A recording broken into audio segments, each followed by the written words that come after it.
Feels it. No, there's chairs in my shot over here.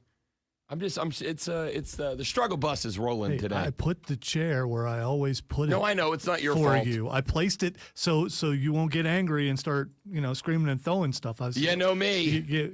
I got the tape on the floor, so I know exactly where to put the chair, and I even turned it the way that you want it, and just you actually looked on the floor to see if there's tape. We have got. Now I'm going to have to do it. A day lined up, ladies and gentlemen. A lot to get to, a lot to talk about on the radio show today. It is, of course, College Basketball National Championship Day. We've got a Final Four matchup, a pair of Final Four winners matched up tonight.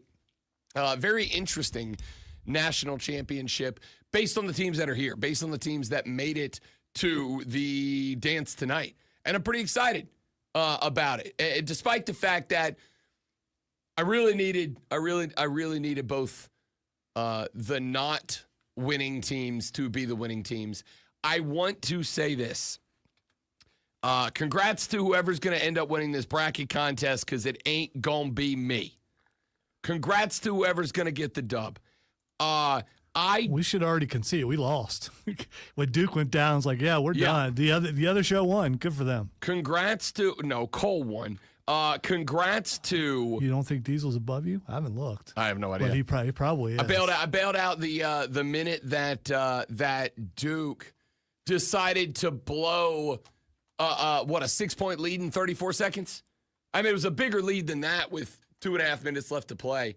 But just an you can say whatever you want. It was a meltdown, all right? It was a good. Congrats, Houston. Couple of clutch shots that they needed down the stretch. Couple of big threes that they needed down the stretch to give themselves an opportunity. But Duke with an absolute meltdown in this game. I don't know how else or what else to call it. Duke had an opportunity to win that game and just went full meltdown. So congrats to the Blue Devils. Congrats to whoever it is that is going to win this bracket competition. I am very simply going to say I don't care that it's not me, because, and I mean this, I genuinely feel like we have had just a fantastic tournament, to be honest with you. Like, I feel like we had a spectacular tournament. If you were not entertained by this national championship tournament, I'm going to say lovingly and respectfully, that's a you problem. You're just not a basketball fan. And that's okay. Again, everybody likes their own things for their own reasons. But if this tournament did not entertain you, you're not a basketball fan. You're a shock value in sports. All right, let me correct you. You're not a college basketball fan, because I think there are people who are not college basketball fans for good reason, and I'm still one of them. Although I do love the women's game, the men's game, I just don't like it. I was in this thing because I was trying to prove something, and I proved that I don't know what I'm talking about because I don't like college basketball. The fact that they think they're different, they have to have 2 halves and not 4 quarters. The best basketball is played in the NBA, and I think you can be an NBA fan and be a basketball fan and not like college basketball. I mean, okay, I have a couple of responses. The first one is, and it's not intended to come across this way, it's going to sound super disrespectful. Good for you. Like, okay, I had people all weekend saying the same thing, and it's not an uncommon take. It's really not. I was having this conversation with Ryan Horvath last week. Very common take. And my response to those people is it's kind of like the same. It's kind of like the same as if there's a very popular movie and somebody goes, "Oh, that movie stinks." Or if there's like a very popular music artist and somebody tells me, "Oh, I don't really like Chappell Roan." My response is the same. All right, good for you. Cool. I mean, I personally, subjectively feel like you're missing out on something, but at the end of the day, that doesn't matter. I don't think I am, but I do think 4 to 5 years from now it'd be different because of NIL money. Because of that, I think players, and we're already starting to see it, are staying a little bit longer than they would have normally They don't have to take that chance and end up in the G League. Now they're just going to stay in college. And I think college basketball overall will be improved in another 4 years. So there's a kid that is that transferred to Tennessee this year, and I got to go pull up the exact numbers. I saw this on Friday, and I didn't type it in the prep sheet because I was working. But there's a kid that transferred to Tennessee this year who is making, it is estimated, roughly $3 million in NIL money. $3 million in the bank in NIL money.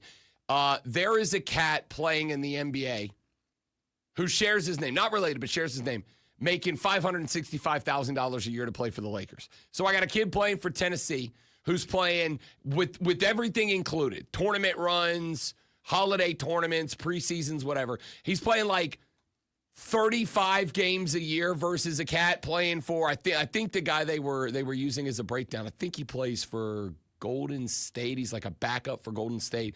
Plays 82 games and makes an eighth of the money as the kid playing for the University of Tennessee. So I think you are right. It is going to be moving forward, depending on how much fans decide to get involved and not get involved. It is absolutely going to become a reality down the line that you are going to have guys staying in college and staying in college for longer, right? It's not going to be the top tier guys. Cooper Flagg is not staying in the college ranks. Yeah, but how long has he been in college basketball? 1 year. Is he a 1 year? He's one and done. Okay. I thought Flagg, guys like Cooper Flagg will not stay in college basketball. Guys like Cooper Flagg are going to play their year. Some of them might play two, to kind of shape up their game a little bit. But yes, I agree. Moving forward, you're going to see a lot more players who are going to hang for another year or two in the college ranks because they're going to make a bunch more money, and there will be an increase in the game. In fact, I was listening over the weekend to B.J. Armstrong, the old Chicago Bull, who has a podcast now. And B.J. Armstrong said on his podcast, he said, look, I don't think that you have to wait for that to happen. I think it already has. This year's, Elite Eight was the first Elite Eight in a very long time that only featured power conference teams. There was no mid-major in the Elite Eight this year. It was all SEC, Big 10, Big 12, ACC schools. There was not, a MAC team in there anywhere. There was not a G5 team or a mid-major team or whatever you want to categorize them that. It was all Power 5 teams. And B.J. Armstrong was making the argument that that's because of NIL. Schools like Tennessee and Kentucky, Florida, Houston, etc., these power schools have a hell of a lot more NIL generation behind them. And with that, they are going to be able to get the best players. So when a guy comes out of an FAU and that team goes on a Sweet 16 run and shocks everybody, they're going to get rated. And those kids are going to have it. I was watching Instagram Reels last night because I'm cool. I was watching Instagram Reels, and they were Reels. I'm going to go find this and pull it back up. I didn't record the audio off of it because I was like, yeah, I'll talk about this. I don't know if I need, the description, but I may go get it now. There was a kid who was playing for Colorado State, somewhere out west, and he created an app. And this app is kind of interesting.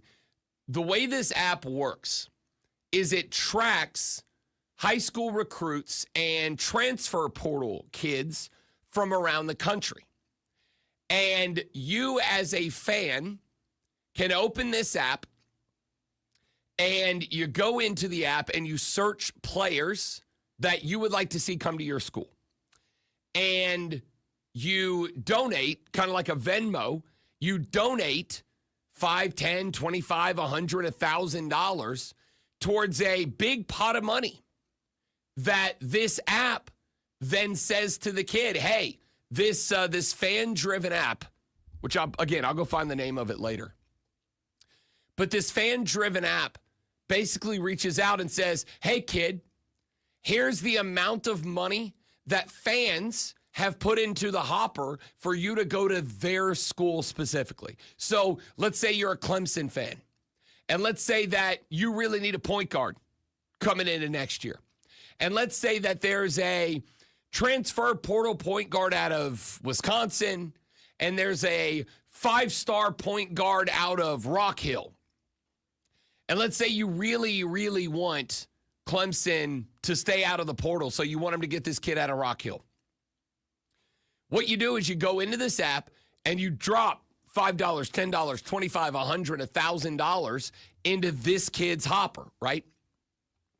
And if that kid decides that he's going to go to Clemson, then your donation goes through, and this app effectively gives an NIL deal to that player to join Clemson's basketball team. So this app would call the kid and go, hey, kid out of Rock Hill, South Carolina, 5-star recruit out of Rock Hill, South Carolina. Our app has had Clemson fans put $737,000 into the hopper for you. And of course, fans of every school can do this. So he'll get a generated report that says Clemson offers $737,000 and Duke's offering $974,000 and Kentucky's offering $1.2 million.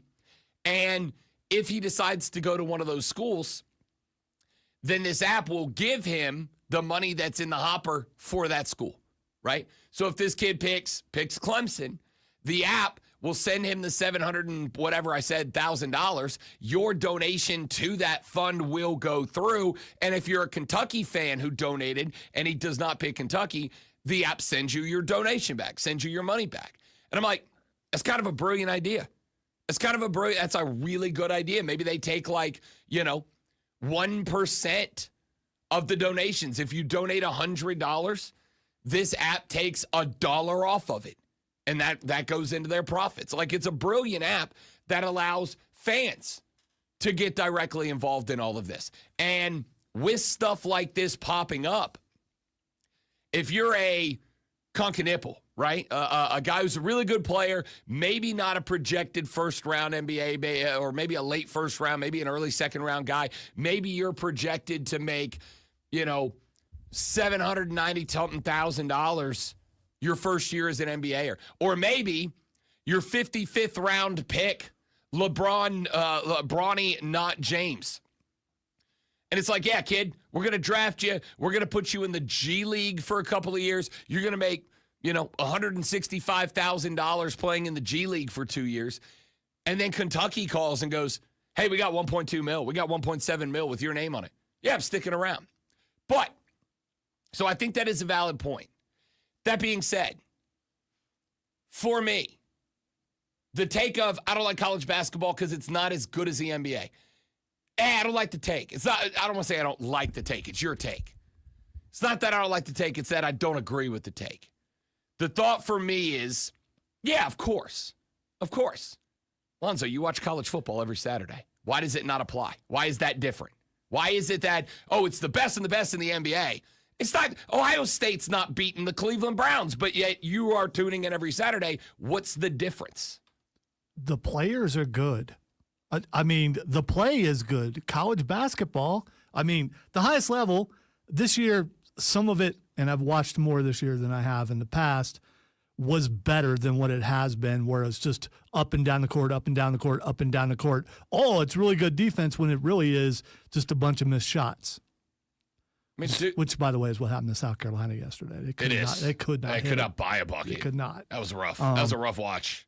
But college football and the NFL are basically the same as far as there's some rules difference, but the quarters, all that kind of stuff. And college basketball is just different. It just is. It's just like we're staying different to be different. And I'm not saying you need to conform. Well, okay, besides the halves and quarters. In the past, and that's why I'm saying 4 years from now, I think it'll be totally different. In the past, the players who were still playing in college basketball were ones who could not make it in the NBA, so they were not that good.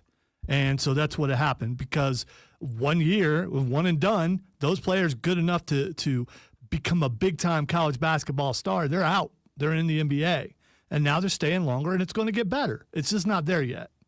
I get it for you that it's a big deal, but for me and some other people, it's just not. It's not on par, and college football is on par with the NFL. It's not there, but it's at least a better product than what college basketball is. So, I mean, this is going to be one of those spots where I'm going to have to use a phrase that I do not like to use, which is we're just going to have to agree to disagree on that. I watched. Yeah, but here's the thing, though, and I don't think you took this under consideration. I'm right and you're wrong.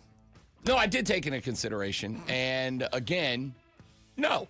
I watched the Florida twice in this tournament was dead and buried. Duke, I was texting with Joey B the day after the Duke-Houston game. He texted me the next morning. He just texted me, WTF. And I was like, what? And he goes, I went to bed with 4 minutes in that game because I was like, all right, Duke, Florida, here we go. And Houston won. I watched the end of that Houston-Duke game. At a Swamp Rapids game, I was watching it in the Zam Tunnel, went home, turned on the last 4 or 5 minutes of it. And I got to tell you, I was edging my chair. My mom, who likes basketball because I like basketball because the brother likes basketball, she didn't go out of her way for it. My mom's texting me. She's like, I was going to go to bed. I'm real glad I didn't. The game was heated. If that game didn't entertain you, I don't know what to say, because to me, that was an incredible 4-minute stretch. All right, we're going to talk a lot of basketball today on the Rob Brown Show in the Fan Upstate. You see. All right, guys, live read out of the break. Y'all stay right there. We'll be right back. Don't go anywhere.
America.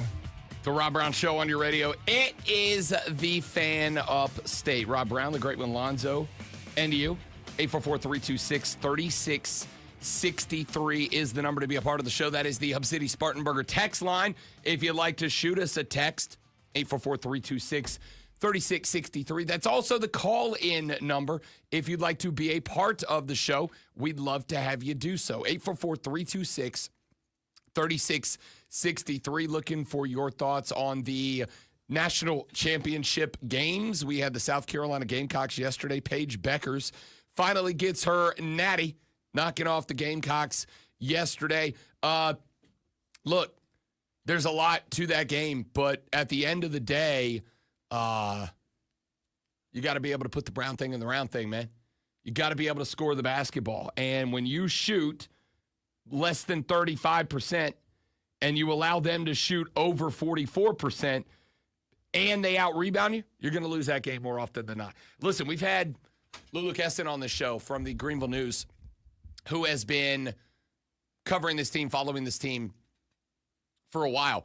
And throughout the course of the season, she kept pointing out the fact that this team gets itself into trouble by getting out-rebounded, and this team gets itself into trouble by messing up around the basket, by missing bunnies, by missing the short-range stuff, by not putting the ball into the basket at the spots that they kind of have to. And that is, to me, kind of what happened there. Yeah, you got to be able to score the basketball. Look, I think the last couple of years when it comes to the women's side, and I wonder how this is, or if this is even a concern for Dawn Staley, if it is going to be addressed by Dawn Staley. The last couple of years, certainly last year, South Carolina has had players that have been able to dominate in the paint. South Carolina's had players that have been able to grab rebounds for you. South Carolina's had players that have been able to score from the mid-range, score the high percentage shots down by the basket, down in the paint, and you were missing. You were lacking that this year. You had some spots like later in the season, Chloe Kitts started to come alive. You had some heaters on the outside. You had, Tana Powpow, who was able to get some stuff going. Joyce Edwards, who was able to get some stuff going.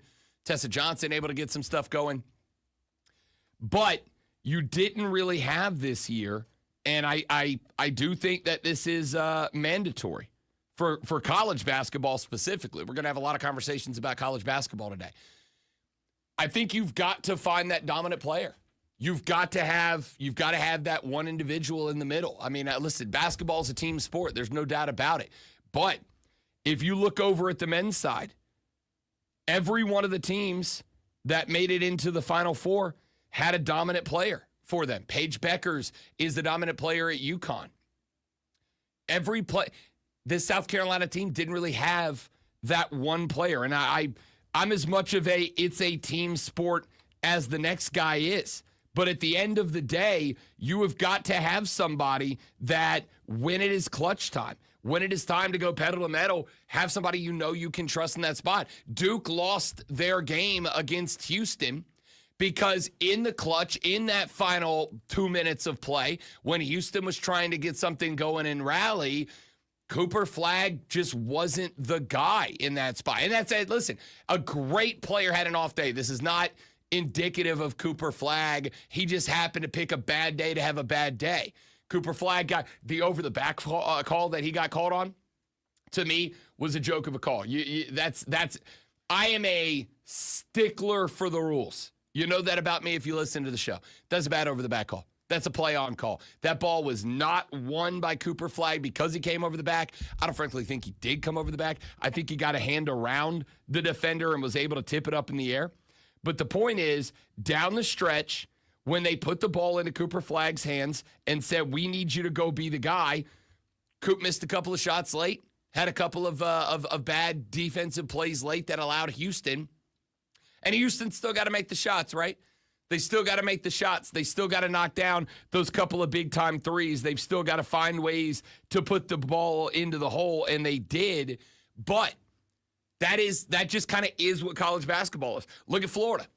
We've talked about the Florida Gators a bunch of times. We have talked about the fact that over the past couple of games, Florida has been able to sit back and lean on a guy. Florida found Walter Clayton Jr. 34 points, 11 of 18 from the floor, 5 of 8 from range, 7 of 7 from the stripe, had a couple of assists, 4 boards in that game as well. Florida found their guy. We kept waiting to see who it was going to be. A lot of people thought it was going to be Alex Condon this year. A lot of people thought it was going to be Elijah Martin. Turns out it was Walter Clayton Jr. And that young man has in this tournament run has been doing something special, like especially special. You got to have that one guy or that one gal, as the case might be. And while I understand it is a team sport, if you go back and you look at the South Carolina Gamecock basketball teams that have won women's national championships over the years, they've had that player.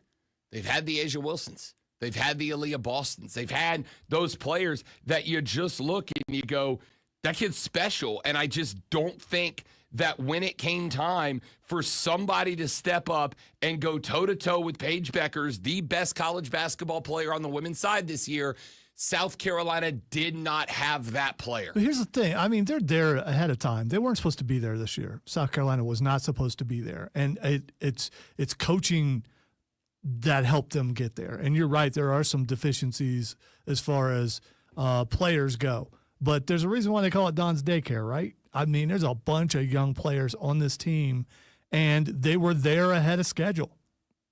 I mean, it's not an excuse. They got their butts whipped. It was embarrassing. I made it through halfway through the fourth quarter, and I just couldn't take it anymore. I had to turn it because I felt so bad.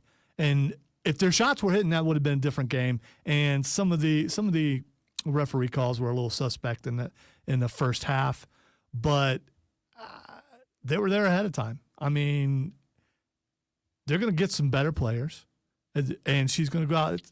After Cardoso, you think you're going to find someone that big and that dominant? Maybe. No. I mean, there may be someone out there. Yeah, well, I mean, listen, there are some playing for other teams that we saw throughout this tournament. But which doesn't mean they can't move to this team. Sure. To me, listen, you're right. You've had the Asia Wilsons, you've had the Aaliyah Bostons, you've had the Camila Cardosos. You've had the players that these are WNBA picks. These are draft picks going to the dub. These are players that you know you're going to be seeing on your TV if you're a WNBA fan of any level for a very long time. And I do think that there are obviously some players on this team who are destined for the W. But there aren't any that I look at and I'm like, that's a star, right? Like, that's a future star. When you looked at Camila Cardoso, just based on size, strength, power, and ability to clean the glass, you're like, that kid's going to be playing in the dub for a long time. Aaliyah Boston, same story. Chloe Kitts is a good player. She's a good player. But she's not on their level. And it basically came down to this team. I agree with what you said. Ahead of schedule, this team was not expected to be in the driver's seat this year. This was supposed to be a year that ended well before it did. This was supposed to be a year for the Gamecock women's basketball team that, they were going to be a Sweet 16 team. They were going to be a second round, maybe an Elite 8 team. And Dawn, by way of coaching, because I do think that this goes a little bit further to my point that I have made, that I think basketball, this year especially, in the new age of college sports, which whether you like it or whether you don't like where the game is going or where college athletics is going, I'm fine with it. And as I have said a couple of times, like, I am fine with it, but I also have to recognize it definitely is a changing game. It definitely is a new atmosphere of college sports. I think that in the new era of college sports, no matter how you feel about it, college basketball this year, to me, has taught us coaching matters. Like, a lot. Coaching matters a lot. Building that culture via the head coach matters a lot.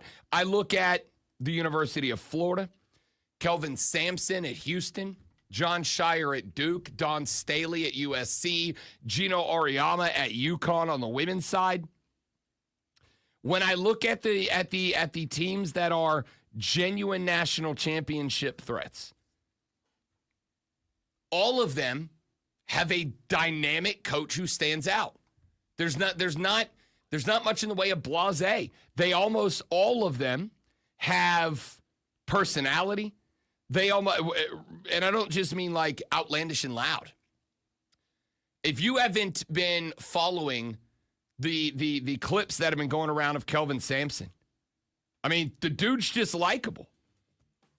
Like I said, my mom watches college basketball from the outside. She likes it. She didn't love it. She likes it in that I like it. My little brother like it. She texted me, and she's like, I know I'm supposed to hate Duke, but I like this Cooper Flagg guy. But tell me about Kelvin Sampson. So I did. Give her the background. She's like, I like this guy a lot. I'm pulling for this guy. I want this guy to win now.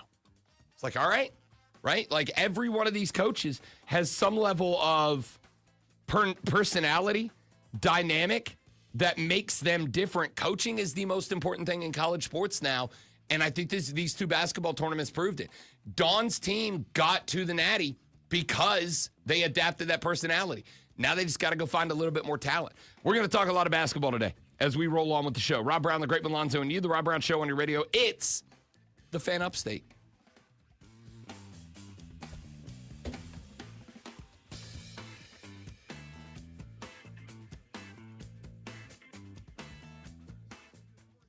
Quiet in the chat today, people. Donde está the people?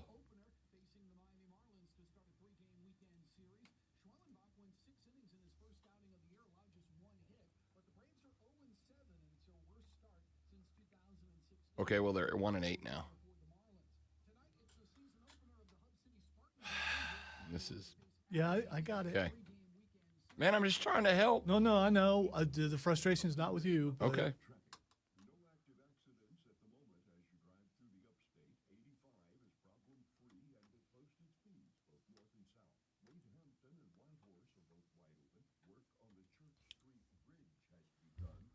Let's step away for just a second, guys. Stay right there.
We're going to break down tonight's national championship game a bunch of times throughout the course of the show today. One of the things that I am going to enjoy, as much as I cannot stand the school at large, Florida's basketball team is, man, it's hard to dislike watching them play. Genuinely, it's hard to dislike watching Florida's basketball team. This team is, it's not just emotional, but it's an efficient offense. Like, even when guys like Rashard, Alex Condon was 0 for 5. Rashard was 1 for 6. Even when guys are maybe struggling a little bit offensively, they're still finding ways to get it done. This team was buried 3 times in this tournament so far. They were buried by UConn. Dong. They were buried by the Red Raiders. Dong. They were buried by Auburn. Dong. Florida scores 41 second half points, holds Auburn to 27 to slip by the War Eagle Tigers in a game that very much felt like it was over way before it was. This team is complete. This team is, in terms of chemistry, clicking on all cylinders. They came into the tournament with the tag, the hottest team in basketball. And I kept waiting for that to end. Maybe it does in the Natty. Maybe it does in the Natty. I don't know. But this team came into the National Basketball Championship Tournament, the hottest team in college basketball, and they still are. What's not clicking for this team, right? Like, a couple of guys had a big day. Had a bad day against Auburn. Auburn is a team, and when we broke this game down on Friday, because remember, I told you, I've got Auburn in my national championship in the bracket, but I was picking Florida to win that game. And not just picking Florida to win that game, but I picked that game exactly how that game ended up going. Now, just because I firmly believe in accountability out of sports talk radio hosts, something I think is very much lacking in a lot of places in this industry, I also said I didn't think there was a way for Houston to beat Duke, and they did. They did that. Now, again, I also did not see the meltdown coming from Duke late, and credit to Houston, they caused the meltdown. I mean, they were knocking down shots in a way that, frankly, I thought Duke panicked a little bit. But that also harkens back to another conversation that we had last week. I am picking Florida tonight in this national championship game. Do not color me shocked if Houston wins it by one of two ways. Number one, for whatever reason, because basketball is weird and the basketball gods are fickle and vengeful, this is the game where Florida falls off. But as we have pointed out a couple of times, Walter Clayton Jr. right now is playing incredible basketball. I said on the Saturday show with Cody Decker that if Florida was going to lose this game, a good chunk of the reason was going to be because I do not think that Alex Condon, their big man, is anywhere close to 100%, and that would let Janai Broome feast. Janai Broome ended 6 of 14 for 15 points. Why? Because I think Florida compensated for Alex Condon. I think they compensated and said, look, if Baker Mazzara beats us, if Denver Jones beats us, so be it. What we're not going to do is let Janai Broome take advantage of the fact. You have two ways to handle that if you're Florida. If Alex Condon truly was, as I believe he was, not 100%. And you know that creates a mismatch problem because Janai Broome is a mid-range player. He's a 30% three-point shooter. He wants to play from 14 feet and in, predominantly. He can play outside. He will create to get inside, but he wants his shots to be from that 14 feet and in range. You have two ways to counter that. The first way to counter that is to say, we're going to have Condon on Broome, and Condon is never going to be left alone. Or The other way that you can handle that is to say, we're going to have Condon on Broom. We know that Janai is going to get his, but we're not going to let anybody else get theirs, right? Janai Broom's going to have to score 70 if this team's going to win because nobody else is getting 9. And Florida said, we're not going to remove Janai Broom, but we are going to help Alex Condon out. And when Janai Broom got the ball down inside the paint, on the block, out in the short corner, they were fading guys in that direction. We're not going to make it easy on this kid, even if Condon isn't 100%. And the practice report on Friday was that he did practice Alex Condon, but that it was not full speed, full contact practice. It was shooting drills, shooting progression, rotational progression, not really getting into it and bumping and banging in the paint. And I think Florida kind of said, all right, look, Alex Condon kind of is in the spot that he's in. And he is going to very regularly end up getting the draw on Janai Broom. Even if that's not the natural matchup, Auburn knows it, and you and I both know that Janai Broom is going to be the focus of the offense. Janai Broom is going to be the guy that Bruce Pearl is drawing up plans to get the basketball. So Florida said, especially in the second half, we're just not going to let that guy be the guy. We're gonna have help for Condon on the weak side. We're not going to give Janai Broom a lot of space to operate. And they effectively removed him down the stretch as an impactful player in this game. And it worked out well for them. So then I go look and I say, how does that impact the Houston Cougars? Now, the Cougs are a little bit more, to me, complex of an offense than what Auburn is. They had 26 out of LJ Cryer, who can score from anywhere on the floor. He was 6 of 9 from 3, 8 of 14 from the field. They got 16 out of Emmanuel Sharp. Emmanuel Sharp is, to me, maybe the X factor in this game. A 6'3", 210-pound junior guard who's averaging 13, 3, and 1 per game. LJ Cryer's going to get his. The question is, can Sharp get his? Can Juwan Roberts get his for Houston? Florida had a little bit of an advantage in this game against the Auburn Tigers, especially down the stretch. And that little bit of advantage is you kind of knew where the ball was going late in that game. It was always Janai Broom's job to win that game. And for the record, Auburn does have some other pretty good players on that team that I got a lot of respect for. I really like this Auburn team this year. They were fun to watch. We talked about Tahad Pettiford. Pettiford's game was not there. 1 of 6 from the floor, 0 of 4 from range. Game wasn't there.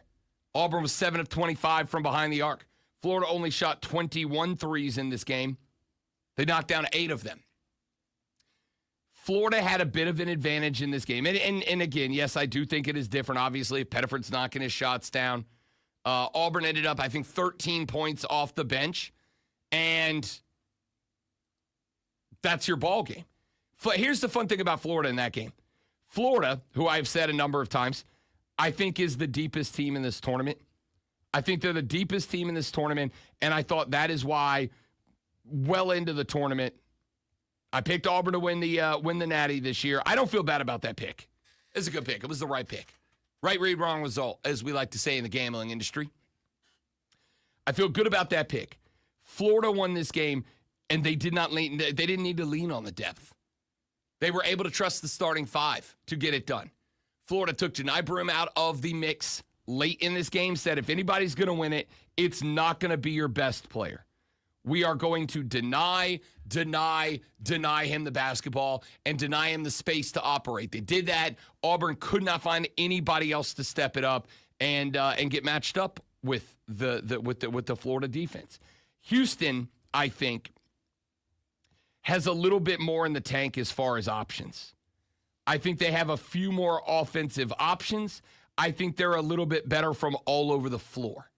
I think they are a better three-point shooting team, without a doubt. But I think they are a little bit better, not just from 3. I think they're a little bit better creatively than Auburn was. And this is not taken away from Auburn. That's a great basketball team. And they had a hell of a season, and they should be proud of what they did and where they got. But Houston is a little bit better creatively. They're a little bit better in terms of moving the ball around the floor. And more importantly, Houston doesn't get rattled. Remember the conversation we had last week where I said one of the things, especially as we get later in the tournament, and this is really more from the perspective of gambling, but it's, listen, when I make picks on the air, I'm gambling. I'm just using my reputation as currency instead of money. Late in the week last week when we were talking about these Mighty Gators of Florida, and we were given strengths and weaknesses of the Final Four teams this weekend, why I was picking Florida and Duke. One of the things that made me pick Florida over Auburn, even though I had Auburn in the bracket challenge, was because Florida has been tested. Florida had some games they had to clutch up for. The UConn game, the Texas Tech game. They had some games that they had to clutch up for. And you've got to learn how to clutch up. And there's only one way to learn how to clutch up, and that's by doing it. You got to have the screws put to you. You got to get tested. You go back to the UConn game. Dan Hurley is one of the best offensive brains in college basketball. Dan Hurley was throwing looks at Florida late in that game for UConn that not only do I not think Florida had seen before, but I think they hadn't seen before and were really challenging them. And Florida clutched up. That Texas Tech Red Raiders game. Florida was seeing looks out of Texas Tech late that were designed to spring guys, to create fast-paced offense that was working around the three-point line. Florida hadn't really seen that yet. They clutched up and they won that game. So coming into this one, I made the point that Auburn, a very good basketball team, Auburn in this tournament really didn't have any games that came down to the wire. I mean, I guess to some degree, the Michigan State game. But when Janai Broome stepped back out on the floor with 6 minutes, 4 minutes, whatever it was, 5 minutes left to play. When Janai Broome stepped back out on the floor, he got a rebound. He knocked down that three. The place went BANANAS. And all of a sudden, that game was over. There was still a handful of minutes left to play. That game at that point was over. Auburn had not been pushed to the line. I make the same point about the Duke Blue Devils. Duke in this tournament had been just flattening everybody. That's why they were the popular pick, the popular bet. They took Alabama, a team that knocked down 25 three-pointers the game before they played Duke. They beat them by 20. They took an Arizona Wildcat team, very clearly the best team out of that conference. They beat them by 7, and it wasn't that close. Baylor, 66-89. Duke did not get tested until they got tested by the Houston Cougars. And when Houston put the screws to them late in that game, Duke kind of fell apart on me a little bit, right? I got Cooper Flag out here missing high-pressure jumpers. And listen, I'm not saying that's easy to knock those shots down. That's why we always think about the special players that make those kinds of shots. But when they got tested for the first time in this tournament, the Duke Blue Devils just clutched up in that spot. And you can't have that. Florida had been tested a couple of times, got it done. So when it came time for them against Auburn, they understood the assignment. Duke had just gotten the paper for the first time. They were lost. That's your L right there. All right, let me get Kevin in here real quick before we run to a break. Kind enough us to give us a call and go ham at 6 a.m. Kev, what's up, big fella? Good to have you back, buddy. What's up, my guys? Welcome back, partner. Where you been? What you been doing, man? Oh, man, working, trying to get some things together for the summer, man. Trying to work my guys out, get my little bitty guys together, and just working, man. Trying to make it happen and go ham like you boys. Respect that. Respect that. All right, big dog, I got about a minute for you. What you got, fella? Let's go, man. Hey, man, check it out. Duke, you can't hit a shot in the last 10 minutes and some change of the game. No, that can't happen, big guy. Like, I'm a North Carolina fan all day to the end, but I'm telling you, you got to hit them shots down the stretch. Like, I said this to some guys yesterday. Like, how can you recruit these guys that's fundamentally sound and all this and hit all their drills and all this mess, but you can't be physical down the stretch and really put these boys and put Houston away, in which they should have. But guess what? You let the beast keep fighting, and you let him keep swinging, and he finally punched you in your face and took you out. Man, Yeah. Hey, man, that's the thing.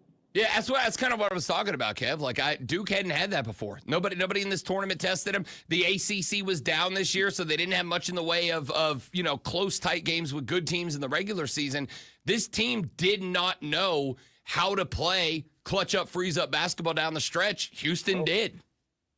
And if you think about it, if you go back and just look through history at Duke, you can do that to Duke. But if you let them out and they front running and they shooting these threes and they not missing them, and that's just what they're gonna do. But if you ever get them to miss threes and really have to go to the cup, Duke they're not ready for that kind of ball. Kev, good to talk to you, big dog. Welcome back. Appreciate it. Glad you called in. Don't disappear on me again, brother. Good to have you. That's it to me, man. Like Houston said, we're not going to give you the easy stuff on the outside. You're going to have to go to the rack. Cooper Flag just didn't have it down the stretch. That's really all there is to it. Houston understood how to play clutch basketball. Duke fell apart because they hadn't been tested all year, and that shined down the stretch of that game. We're going to break down the Natty, Florida, Houston. We're going to talk about South Carolina getting bumped out by UConn. We're going to get into the NBA, the NHL, and more. Got to talk Alex Ovechkin and a whole lot else. Ladies and gentlemen, the Alex Ovechkin of sports flashes, the great Lonzo. I can't take that kind of pressure. The South Carolina Gamecocks women's basketball team fell one game shy of the national championship, losing to Paige Beckers in UConn 82-59 yesterday. Beckers scored 17 of 5 of 14 from the floor and added 6 boards in the win, while both Sarah Strong and AZ Fudd scored 24 for the Huskies. Gamecocks only had 2 players in double digits, Joyce Edwards and Tessa Johnson, who both had 10 off the bench. Former Atlanta Falcons wide receiver Julio Jones has called it a career, announcing his retirement yesterday. 7-time Pro Bowler, led the NFL in receiving yards twice, and is the Falcons' all-time leader in receptions and receiving yards, and is second in all-time touchdowns for the Falcons. Make sure you tune in this afternoon, 3 to 7 p.m. for Wire to Wire. Cole Bryson and Diesel ride shotgun on your drive home and get you up to date on the latest local and national sports news. Great guests, great debate, a whole lot of fun, and it's all Wire to Wire.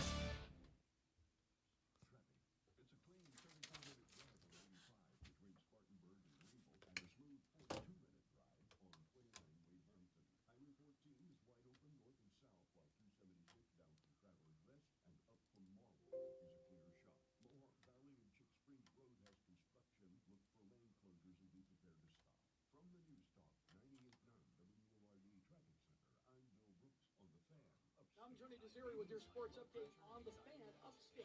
Women's college basketball tonight. South Carolina facing the Texas Longhorns at the Final Four in Tampa. The Gamecocks, the defending national champions, losing to Texas during the regular season. I'm Tony Desiri with your sports update on the Fan Upstate. Major League Baseball, Spencer Schwellenbach getting the start for the Atlanta Braves as they have their home opener facing the Miami Marlins to start a 3-game weekend. I'm Tony Desiri with your sports update on the Fan Upstate. College baseball, Clemson on the road today as they take on the Cal Bears in Berkeley, beginning a 3-game.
Ryan, what's up, big dog? Welcome in. How many points did UConn score in the paint? Because that was the game. Yeah, I mean, we talked about it a little bit earlier in the show. We're going to bring it back up later, Brian. But you could see that over the past couple of years, the Gamecocks got reliant on having a big, dominant inside presence. And Chloe Kitts got better as the season got deeper, but they just didn't have that this year. And they didn't have anybody that could keep up with Paige Beckers. By the way, the Sports Flash guy says that they're the right date, and I told Tim to wait so I could respond to it, and I explained to him that they were wrong several times last week. That was Fridays. Yeah, and I pointed out that it was Fridays, that I've listened straight from the site.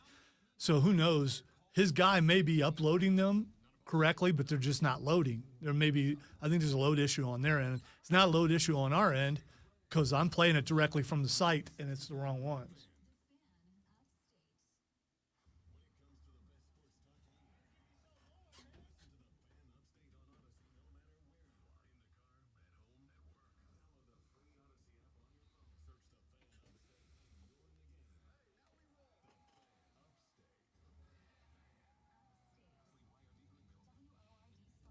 And when they send them later on in the day, they're fine.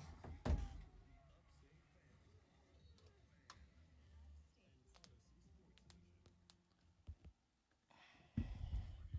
don't think it's like a cache issue or something. It could be on their end, but but again, they're sending the right ones for midday. So I think my dude is messing up because it's the same exact time every day when he sends them, and he sends them at 11:51 in the morning also. So I don't.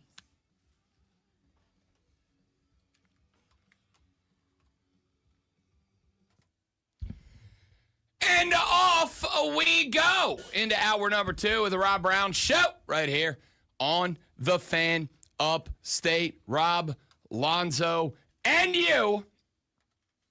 Every weekday morning from 6 till 10 a.m. Spectacular to have you with us. This and every other day. The Hub City Spartanburger text line is open. 844-326-3663. 844-FANFONE. How about the Burgers? Series 1, series victory number 1. They get the win over Aberdeen in the series over the weekend. Their inaugural season starts off with a series win. We're going to talk about that later in the show. We're going to talk some Braves ball. Game rundown. They done run out the game yesterday. There you go. Game against Miami rained out yesterday. Atlanta now 1-8. They have a offensive explosion against the Marlins on Saturday. Get a 10-0 win. On Friday, get a 10-0 win. They turn around, get blanked by the Fish on Saturday 4-0. And then yesterday rained out. So the Braves get effectively 2. They get 2 games against the one of the worst teams in baseball, the Miami Marlins. They give one of them back, win one of them. It's a 1-8 start. And guess what happens today? The Phillies come to town. And all of a sudden, Braves fans better hope the bats wake up like today, like this morning, like now. Better hope the bats wake up, because if Philly comes in and sweeps you in a 3-game set and you start this year 1-11, I will go ahead at that point and tell you this season is over. I don't know. A week and a half in. If it remains how it is here and it's the same way there, they probably won't have a game today. I have not looked at the weather forecast for Atlanta, Georgia. I think it honestly might be better for Atlanta if it does get rained out, to tell you the truth. I don't know that I want to play Philly right now. You lost to Miami. You didn't lose. You got blanked by Miami. Now you got some positive news. Sean Murphy came back. Chadwick Trump was designated for assignment with the return of Sean Murphy. We'll see if he's able to add any pop to the lineup. But honestly, there's a very good chance the Braves go 0-3 in this series against Philly. If they go 0-3 against Philly and they start 1-11. We had Abe Gordon on last Friday, and then I had Abe on the Saturday show on Bet for the Cycle. And, you know, Abe kind of gave me both interviews. Kind of gave me the old, Rob, why don't you relax? It's 1/28 of the season, bud. Why don't you calm it? And he said, listen, there are a lot of world champions that had 7-game lose streaks in the middle of the season, and nobody panics about those. And I said, yeah, I don't disagree. But all those teams were winning teams when they had a losing streak. Atlanta has decided to start way down in the hole.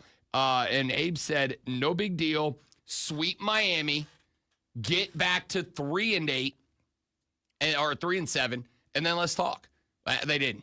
They drop one, they win one, they move to 1-7 or 1-8, and now they've got your divisional favorites coming to the crib, which means that every game is double points effectively in the run. You drop all 3 to Philly, and I will go ahead and say the season is lost 2 weeks in. I don't see a path back from that because Philly's not going to get worse. I mean, obviously the potential for devastating injuries and all that aside, Philly's not going to fall off if they come in and sweep Atlanta. So we'll see how this goes. That game comes up this afternoon. Hey, it's 7:04. You know what comes up now? Oh God, Jeff wounds me. Hurricane Jeff just texted and said, Rob, you can't really call the Marlins one of the worst teams in baseball when they're currently over 500 and the Braves only have 1 win. Yeah, you keep doing it. He's right. The Marlins came in and went 1-1 against one of the worst teams in baseball. Maybe the Marlins should be disappointed. Maybe they should, because you keep saying that, and I'm like, oh, can he be any worse than the Braves right now? I just don't. The caveat is on paper. Okay. You know? Well, you need to say that because you haven't been saying that. Yeah. On paper, one of the worst teams in baseball, the Miami Marlins. On the field, maybe the Marlins should. I bet in Miami there's a guy right now and he's like, what a wasted weekend. We go to Atlanta and we give a game to the Braves. Am I about to end up back in the landscape of the mid 2000s Braves where I hated baseball again? Oh God. Blah blah blah. Water cooler cheat sheet. For the playbook of the peculiar, the almanac of the absurd, and the encyclopedia of the extraordinary? Well, you better be, because we're diving headfirst into the 3 top stories that will have your coworkers saying, "You must chill!" Even before they take their first bathroom break. No. Here we go. Welcome to the water cooler cheat sheet on the Fan Upstate. Yeah, that was for you. That was a message directly to you. No, I know. It's like, chill out, dude. It's going to be all right, okay? All right? Just chill. Dude, if you and I go outside and we're going to have a race, Lonzo, and I say we're going to have a race across the parking lot, but I'm starting 7 parking spots ahead of you, you're going to be like, yeah, bleep this. I'm not running this race. Are we in our cars? It's the only way I could get across the parking lot at this point. I done messed my knee up. Just by standing. That's where I am in my life. And for the record, I'm down to like 216 and a half. It's the lightest I've been in a very long time. Like, I'm getting myself back in shape day by day. And yesterday, we got done with the Swamp Rabbit game, had a Sunday fun day party, headed back to the house. And as I was walking through the parking lot, great one, dreary, gnarly night, I'm walking through the parking lot. And, nothing happens, right? I don't step on a curb. I don't, step on a piece of trash and roll my ankle or anything. Nothing happens. I just take a step, 3 steps away from my car, and my knee's like, yeah, I don't want to do this anymore. And just fire. And not in, the cool, fun way. Not in the way. In the bleep, that hurts kind of way. Well, you know how a vehicle wears down over time, or, something that you use a lot, like say a pen or a laptop, they all have shelf lives, and your knee may have that going on. I went to my doctor last time I was home. I've had the same GP for a very long time, and it's my best friend's dad when I was growing up is my GP. He's been he's been my doctor for 1,000 years. Last time I was home, I went to see him. Just kind of do just do a quick check-in, whatever. And we did all the stuff or whatever.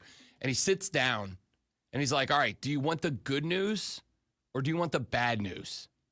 Now, when you have the genetics of my family, that's a terrifying statement. I said, give me the good news first.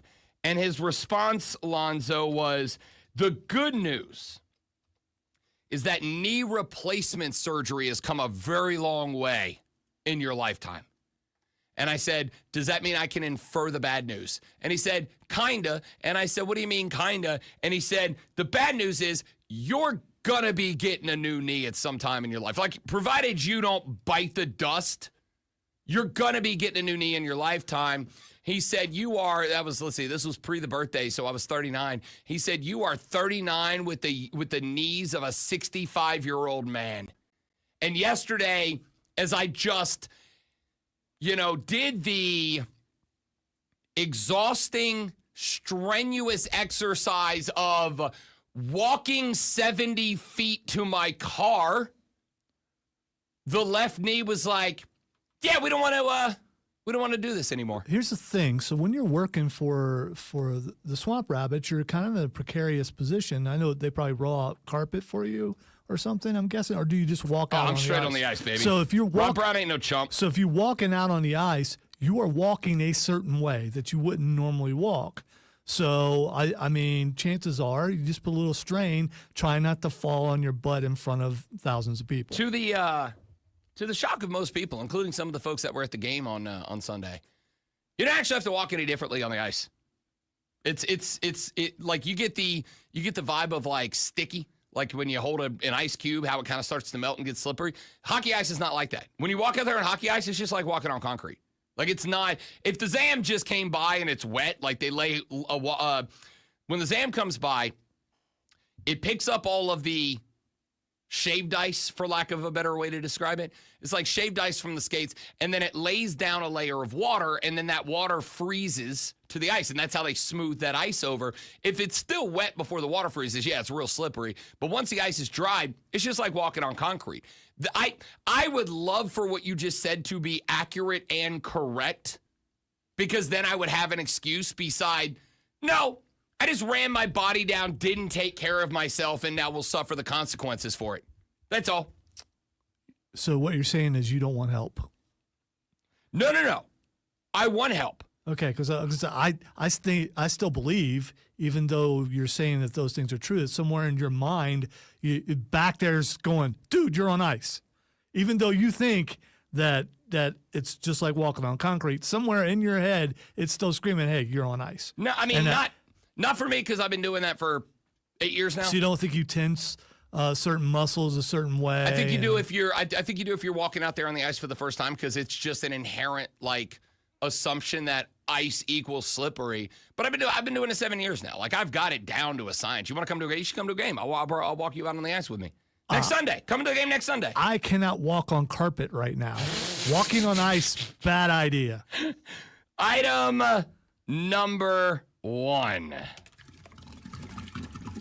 It has been 9 years since the Yukon Huskies won their last national championship. The wait is over. They knock off the Gamecocks of South Carolina 82-59 in a game that was never close last night. Paige Beckers finds her long national nightmare over. 17 points, 5 of 14 shooting, 7 of 7 from the stripe, had 6 boards as well. As arguably the best player in college basketball is finally able to claim a ring. Ozzie Fudd had 24 points for the Huskies as well, 9 of 17 from the floor.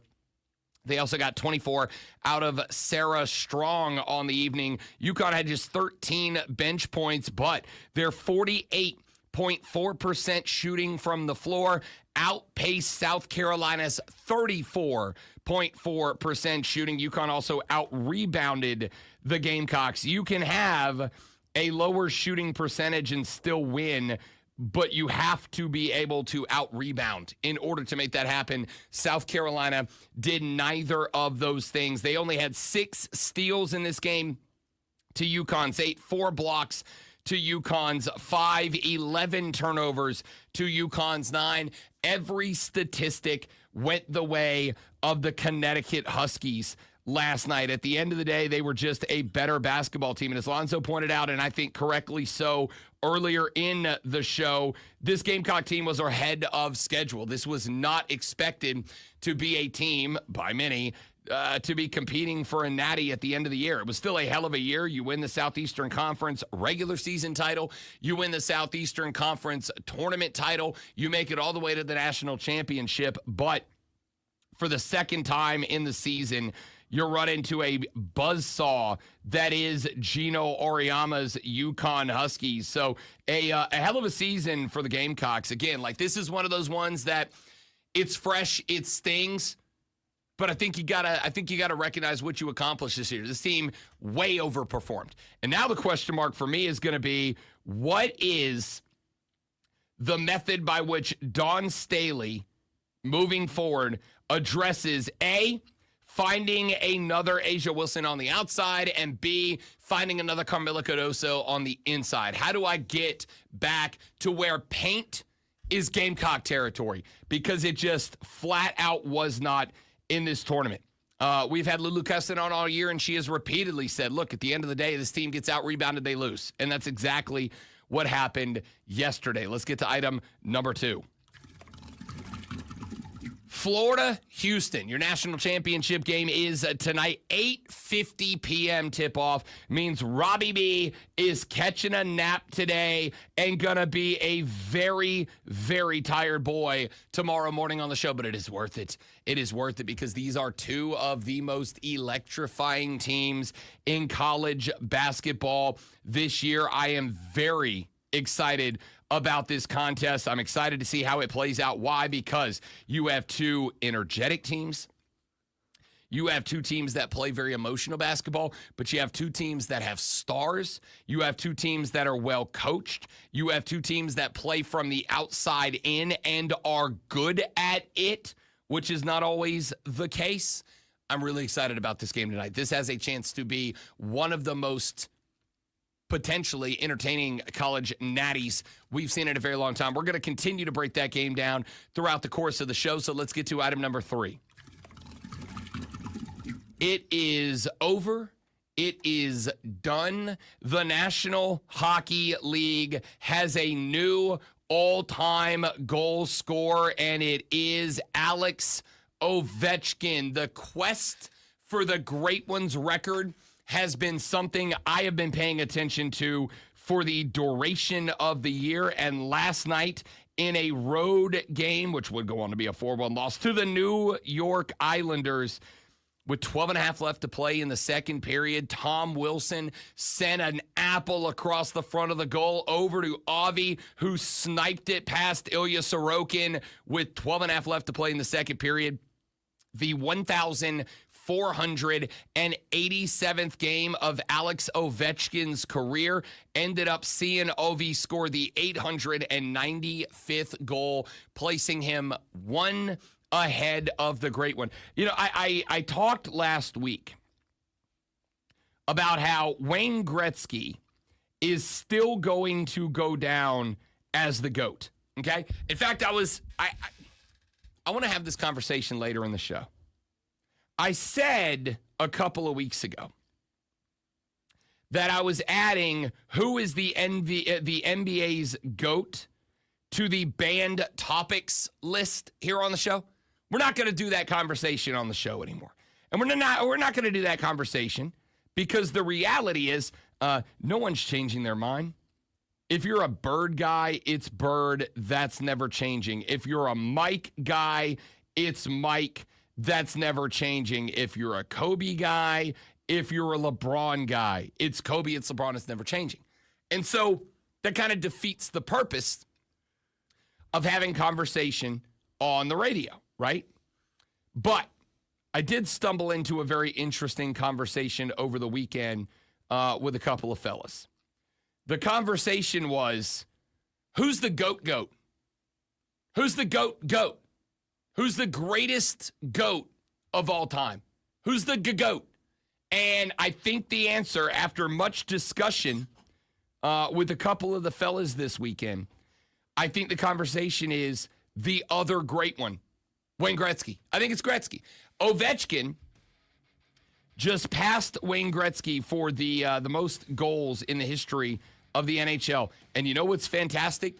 If you took every one of Wayne Gretzky's 894 goals away from him, he would still be the NHL's all-time points leader. more than Alex Ovechkin because of his assist number. The guy dominated the game in ways that no one else has dominated any other game. However, somebody also, if you want to have some fun, Google this, texted me a thread of goalkeepers from Gretzky's day and what they looked like and how they played and the gear that they rocked. And it is hilarious to look at in the face of today's NHL netminders. I think Ovechkin deserves to be in the conversation with the great one. I think he's the first and only one to be in the conversation with the great one, Wayne Gretzky, for the hockey GOAT. It's him, it's Gretzky, it's Gordie Howe. That's the list. End of conversation. And it's Gretzky. All right. We're going to talk more about this because last night was history. Last night was one of those nights that I've been telling you, if you're not watching every Caps game, you're going to miss out. And if you didn't watch it last night, it was an incredible night. We're going to talk about that and a whole lot more as the Rob Brown Show rolls on. It is the Fan Upstate.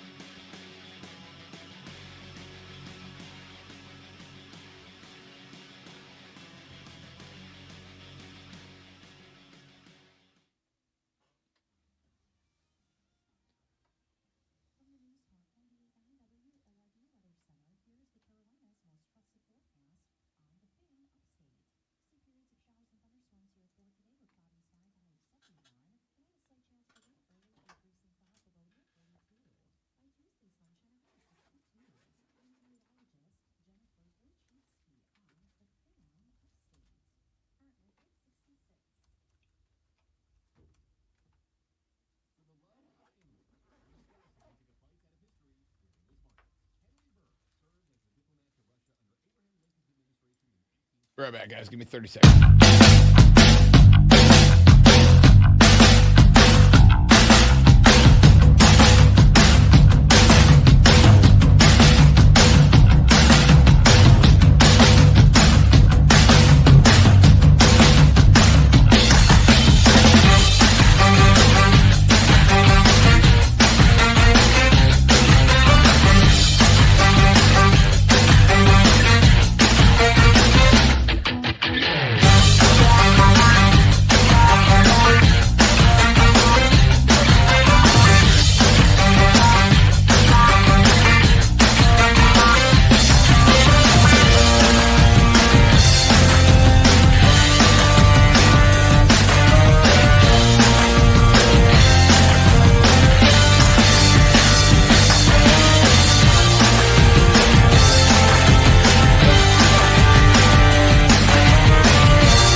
Show continues. Welcome back, ladies and gentlemen. It is the Fan Upstate. Rob Brown, the Great Malonzo, and you. Hub City Spartanburger text line open for you, 844-326-3663, 844-FANFONE. Same for the text line. Tiger pal Rachel text the show said, speaking of baseball, how about Vlad Jr.'s ridiculous contract? The Toronto Blue Jays signing Vladdy to a $500 million deal to keep him in Toronto. The thought was that Vladdy Jr. was going to be up out of there at the end of the year because he wanted a $500 deal. $500 million deal. And the Blue Jays were unwilling to pay it. Turns out that was posturing. They are paying Vladdy that $500 million. He is now the third highest paid baseball player in Major League Baseball behind Juan Soto and Shohei Ohtani. Right move, wrong move? I don't know. We'll find out if it manifests into any level of success for Toronto. But I guess congrats to Blue Jays fans for their team finally spending some money. We were talking at the end of the water cooler cheat sheet there about Alex Ovechkin, which, by the way, I have to tell you, I take great joy. We've had this conversation a couple of times so far this year. It started with Siwoo Kim a few weeks ago when my man admitted on a podcast that he pops like 4 Red Bulls on the front 9 and then knocks back some Tylenol PMs to settle the nerves on the back 9. And I have frankly never related more to a professional athlete than I did when Siwoo Kim said, yeah, the cocktail for success is 3 Red Bulls on the front and a couple of Tylenol PMs on the back to settle the nerves when you get to 18. And since then, one of my great pleasures in life has been finding athletes, like high-level athletes, that are just kind of normal dudes off to the side, right? Like, that is one of the reasons that I have become such a Jason Kelce fan over the past year or so, is because watching this dude since he retired just become a dude has been great. This is one of the reasons why over the past couple of years, even though he's actually in a little bit of hot water right now, I very much enjoy the Pat McAfee podcast.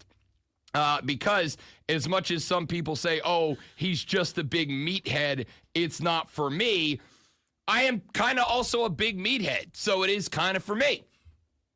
I enjoy watching the human side of pro athletes. Like my guy, Alex Ovechkin. Avi last night on the road at the New York Islanders, 12 and a half minutes left to play in the second, gets a cross-ice apple from Tom Wilson, lets her rip a sniper shot from the top of the left circle, the Ovi spot, as he has scored so many goals from that area, ends up going past Sorokin. Alex Ovechkin passes Wayne Gretzky for the all-time scoring record. And I will say this, I thought they did a 25-minute in-game ceremony. Brought down Wayne Gretzky, brought down Gart Bettman, brought down the boys, brought Sorokin over. Like, it was a very cool moment. All right, it was a moment in hockey history that I can say I was glad. I've been telling you for a couple of weeks, like, Caps games were must watch for me over the past couple of weeks. Last Saturday they had a game when he was 3 away, 4 away, whatever it was. Last Saturday I had a game during the show, during Bet for the Cycle. And like I turned off baseball during the baseball show to watch Alex Ovechkin play. And so, like, I have been watching every Caps games. I've watched more Caps games in the past 3 weeks than I've probably watched than I have watched in my lifetime leading up to this chase for greatness. So it was a cool moment to be able to see play out last night. Cool moment in hockey history. Realistically speaking, it is unlikely that anybody in my lifetime is going to reach Alex Ovechkin. There's really nobody active right now that I think is a threat to Ovi's all-time record. So, again, like, it's one thing. Does he retire or does he keep playing? No idea.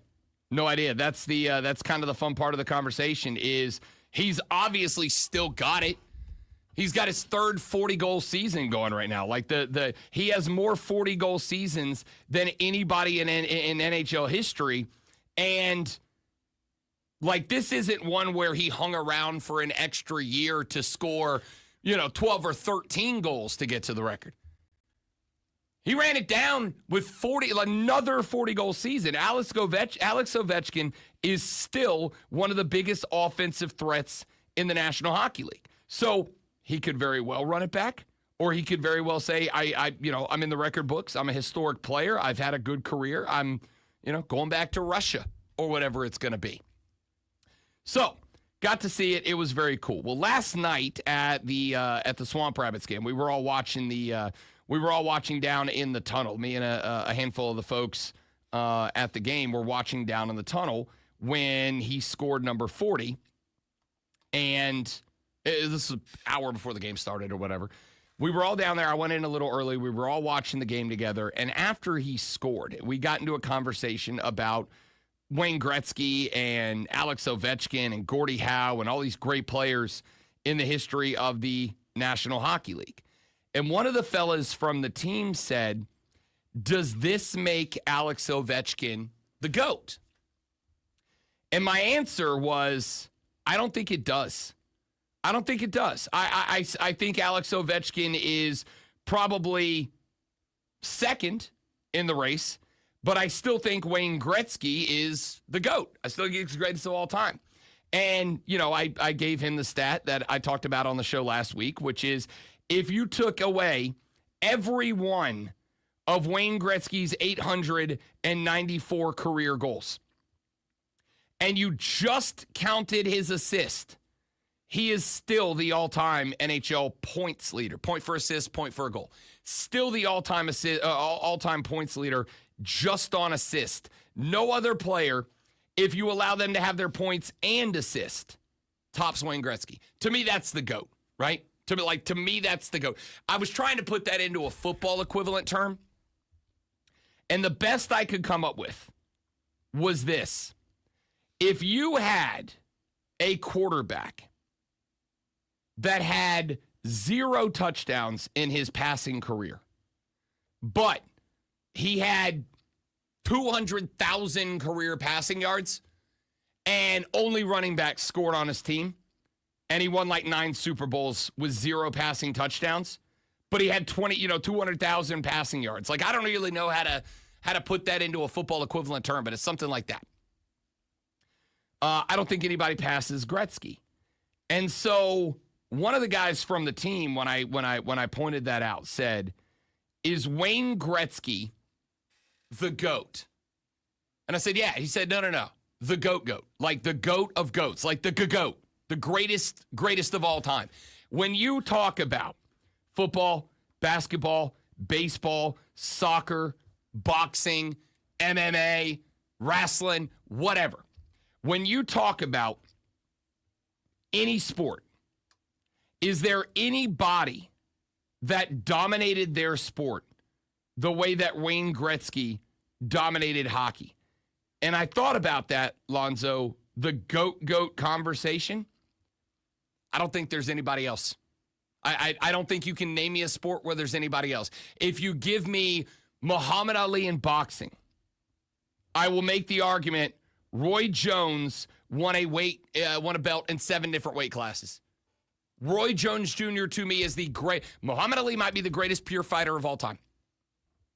To me, Roy Jones Jr. is the greatest pound-for-pound boxer of all time.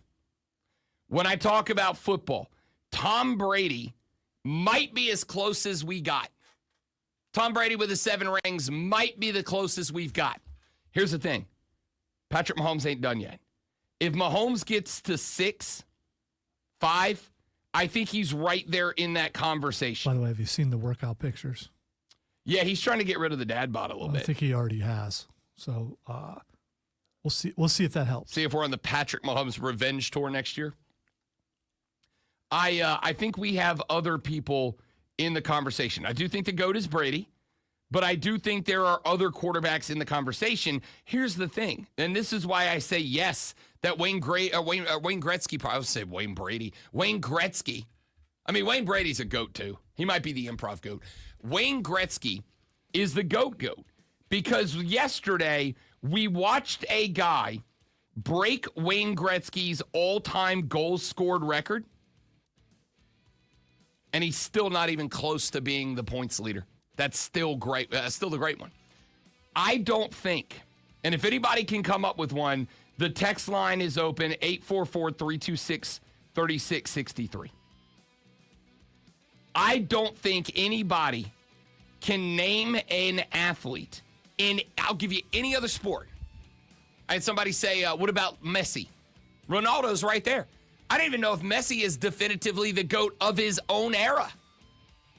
You can't do it in basketball. There's 7 guys in that conversation. You can't do it in baseball. I think it's Shohei Ohtani. But the old hats who argue Ruth, Mantle, Williams aren't wrong. I don't think that there is a player out there that has the domination over a sport that Wayne Gretzky did. Gretzky, to me, is definitively the GOAT, the GOAT, the greatest of all time. Do you have an argument? 844-326-3663. Text me, who's the GOAT? It's Gretzky. Back after this on the Rob Brown Show in the Fan Upstate.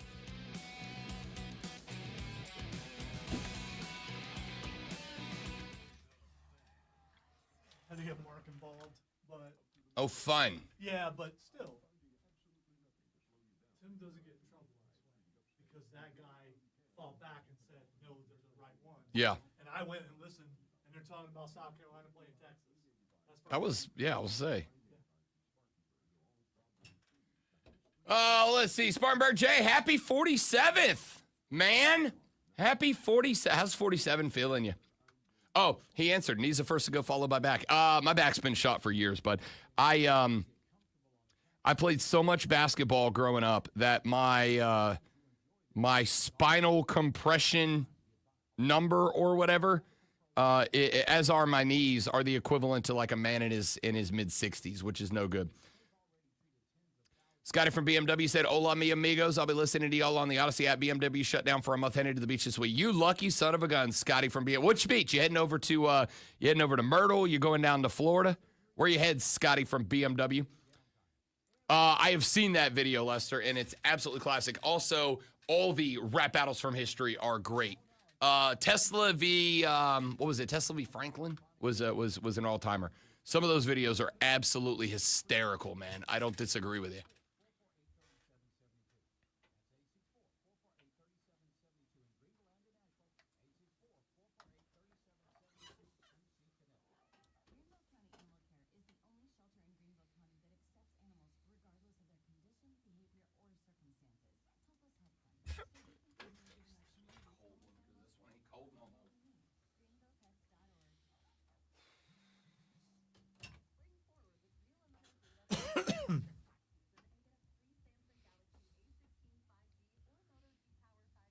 By the way, I've watched a bunch of those too. Those are really good.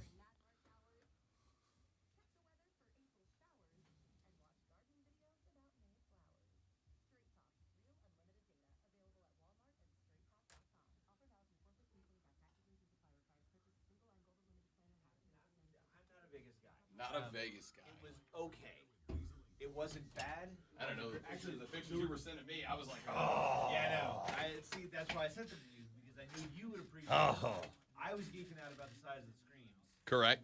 Yeah, they look really big. They were enormous. That room was at least 30 feet tall, and those screens took up more than half of them.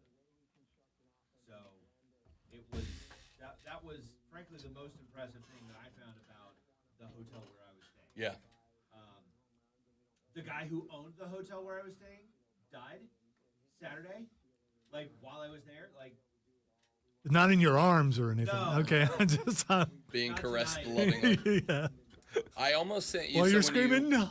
You sent me the one. What was it? Night before last, or yesterday, or whatever it was, or yesterday. It had to be yesterday. And I was gonna tell you, go to the BetMGM Sportsbook because they have in theirs a wall that they put in not terribly long ago, but it's an enormous wall of a sports book, and the whole wall is LED TVs, and so they can blow their proportions of their TVs up to be the wall. Yeah. And so like a game like that one, it would likely be an entire wall. Yeah, the whole wall. Yeah. Okay, we'll talk after. Hey, that's Chris, everybody. Lester said, my first year of not landing top 10 in the tournament challenge. Sad face. Let's be real clear about bracket competitions. They are fun, like every other competition. They are fun to talk a bunch of smack about. They are fun to brag about your friend or brag at your friends when you do well. But at the end of the day, what happens from the round of 64 to the round of 32 to the round of 16 to the round of 8 to the round of 4 to the Natty? Things change, man. And again, like I look at Duke, as we get set for the national championship tonight. Duke bounced by the Houston Cougars. The last 34 seconds of that game were absolutely electrifying.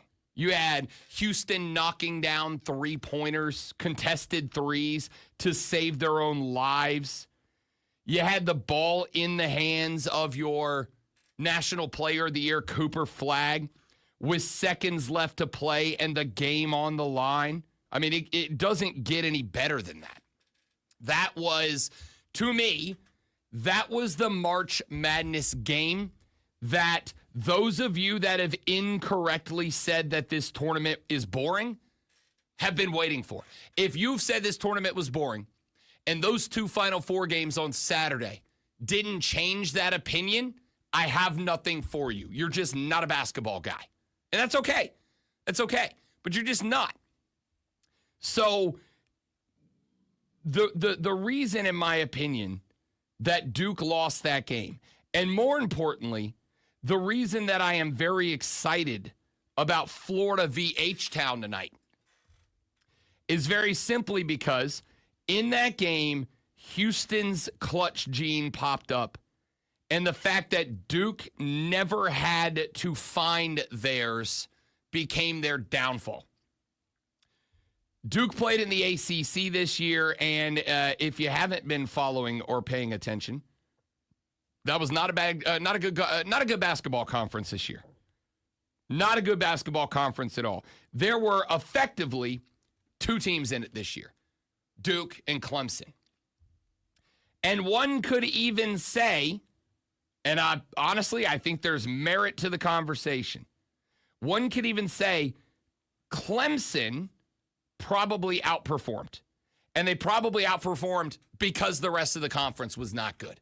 One could say, perhaps we were a little bit disillusioned. And I think it's fair to say, yes, even us here in the upstate got a little bit disillusioned by Clemson. Maybe we believed they were a little bit better than they were. And it was because of the fact that they played in a conference that just was not good this year. And they were able to stack wins because of it. Is it that much of a coincidence in a year where the ACC was getting pooped on for being as bad as it was? And it just was. It was a down year for North Carolina. Florida State disappeared from the bracket, from the region. Pittsburgh disappeared. Like, it just wasn't a good year. And it happens. It happens. But it is not a coincidence that it was Clemson's best conference year in a year where the conference at large was just bad. And so we talked last week on the show when we were breaking down our Final Four games. I spent some time talking about clutch games. You have to learn how to win games that come down to those last 60, 45, 30, 15, 10, 5 seconds. You have got to get comfortable being uncomfortable. That is an expression that my old man used to use all the time. whenever I'd say I don't want to do that thing because it makes me uncomfortable. My old man would regularly say, you cannot succeed until you are comfortable being uncomfortable, no matter what it is. Making that cold call for sales, getting on YouTube and learning something new, figuring out how to work on your car, figuring out how to approach somebody and open up a conversation. You cannot get better at anything until you are comfortable being uncomfortable. And the reality is, I don't really think Duke ever felt that. And if they did feel that at some point in the regular season, because of the fact that they steamrolled everybody in the national championship tournament, when it came time for the game to get uncomfortable, and Houston was uncomfortable too. That's an uncomfortable position to be in. To be in a spot where you are down 7 with half a minute left to play and your season on the line. The Cougs were uncomfortable too. But until you're in a spot where you are comfortable being uncomfortable, you can't know how you're going to respond to it. You have to be uncomfortable to find out how you're going to respond to it. And then once you are uncomfortable and you figure out how you're going to respond to it, then you learn what it is you need to do to work on so that the next time you're uncomfortable, you respond better. And then that time that you're uncomfortable, you go, okay, we responded to that better, but we did this wrong. How do we fix that? And I think Houston had a couple of different opportunities, a couple of different spots where they had to learn to be uncomfortable. I go back and I look, for instance, at that game against Purdue. That was a winnable game for the Purdue Boilermakers. I go back and I look at that game against Gonzaga. That was a winnable game for the Zags. Houston was made uncomfortable in both of those games. And because they were uncomfortable in both of those games, they figured out, here's who we are in the clutch. Here are the things we need to dial in on, focus in on in the clutch, and here is how we succeed. I look at Duke, and I did not see that. I did not see that. They weren't uncomfortable down the stretch in the regular season. You go back to that North Carolina game to wrap up the year. Duke was already a 1 seed at that point, and even with a loss and a first-round exit in the ACC title game, Duke was not giving that spot back. They were comfortable. So they couldn't be uncomfortable because the results didn't matter at that point. In the opening round, they beat the 16 seed Mount St. Mary's by what, 50? In the second round, they beat Baylor by what, 23? In the third round, they beat Arizona by 7, but a lot of that came with an Arizona garbage time flurry. Game was out of hand. They were never uncomfortable in that game against the Wildcats. Alabama, that was the team I thought might give Duke a problem. Alabama shot the crap out of the basketball. The game before that against Maryland, Alabama made 25 three-point shots. They are an electric offense. I was like, this is it. This is the game where Duke learns exactly who the hell they are in the clutch. This is the game where Duke learns how to be comfortable being uncomfortable. Duke beat them by 20. Beat them by 20, and it wasn't that close. So the Houston game was the first game where the Blue Devils got uncomfortable. And the reality was they were not comfortable being uncomfortable. Cooper Flagg, National Player of the Year. And again, I do not think anybody should put this L on Cooper Flagg. Part of the territory, though, with being the most visible college player is the expectations on you are heightened, right? There are certain jobs, roles, responsibilities that you will find yourself in where the expectations on you are heightened. If you are a cop, your expectation to follow the law is heightened. If you are a media member, your expectations for communications are heightened. There are places where your responsibility becomes heightened. Cooper Flagg is the National Player of the Year. He is considered the consensus lottery number 1 overall pick in the NBA next year. The expectations on Cooper Flagg were heightened. And in two different moments, he failed to reach them. Now, I said earlier in the show, and I'll say it again here, I thought that over the back call on Cooper Flagg on the free throw rebound that gave Houston the opportunity to go down to the other end and shoot a 1-and-1 that put them in that game, I thought that was a bad call. I thought it was a bad call. I will say, and I mean this as somebody who is very team robo-ump, I think the officiating in this tournament has been pretty damn good. I cannot think of a spot in this tournament where I would come in and go, the officiating changed that game. And I'll call it out when I see it every time. I think this tournament has been well officiated. I think in that spot they got it wrong, though. I don't think that was an over the back. I think that was a basketball play. I think there was a free basketball bouncing around in the air. I do not think Cooper Flagg came over the back to go get it. I think he reached around. Sorry, BYU, not Maryland, for the Alabama game. Thank you very much, Texter. I appreciate you. That is correct. It was the Stormin' Mormons, not the Turtles. I thought the over the back call was an unnecessary call. I do not think it should have been called. If Cooper Flagg ends up with that basketball, Duke probably wins. Cooper Flagg also had an opportunity on the other end. 6 seconds left or whatever it was to knock down a game-tying or game-winning shot. They put the ball in his hands. They clear out. He just does not have the move to get to the basket. And again, as much as I sit here and I say, oh, Duke this, Duke that, Cooper Flagg this, Cooper Flagg that, you got to give a bunch of credit to Kelvin Sampson and the Cougs. Because the Cougs had plenty of opportunities that they could have looked over there at that cursive Old English D and said, that's Duke, and just botched it. But they didn't. They figured out a way. They figured out a way to not lay down to the Blue Devils. They figured out a way to not give in, to not panic, to not freak out about having the Blue Devils on the other side. And they knocked down clutch shots. What was it, back-to-back threes, including a contested and a step back after a solid little off-ball move to create some space. They knocked down their shots. There's a lot of credit there that needs to go to the Houston Cougars. But I also think Duke, not having been challenged in this game, it came back to bite them in the ass. That's really all there is to it to me. It came back to bite them. They were not comfortable being uncomfortable. On the other side of the bracket, there were the Florida Gators. Auburn made them uncomfortable. Auburn put them in a big hole in the first half. Auburn had Janai Broome going in the first half.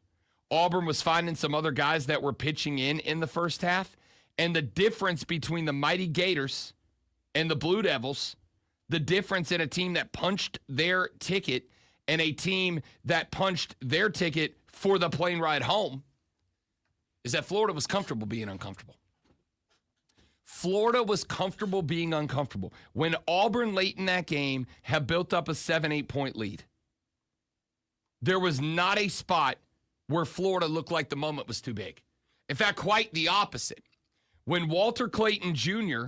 started getting looks late in that game, dude, he was knocking him down like a seasoned pro. This is a dude that I have been talking about, we have been talking about pretty much since get for this tournament. The man has been the definition of clutch. Duke had none. Walter Clayton Jr. is made of it. I like Florida tonight in the national championship game.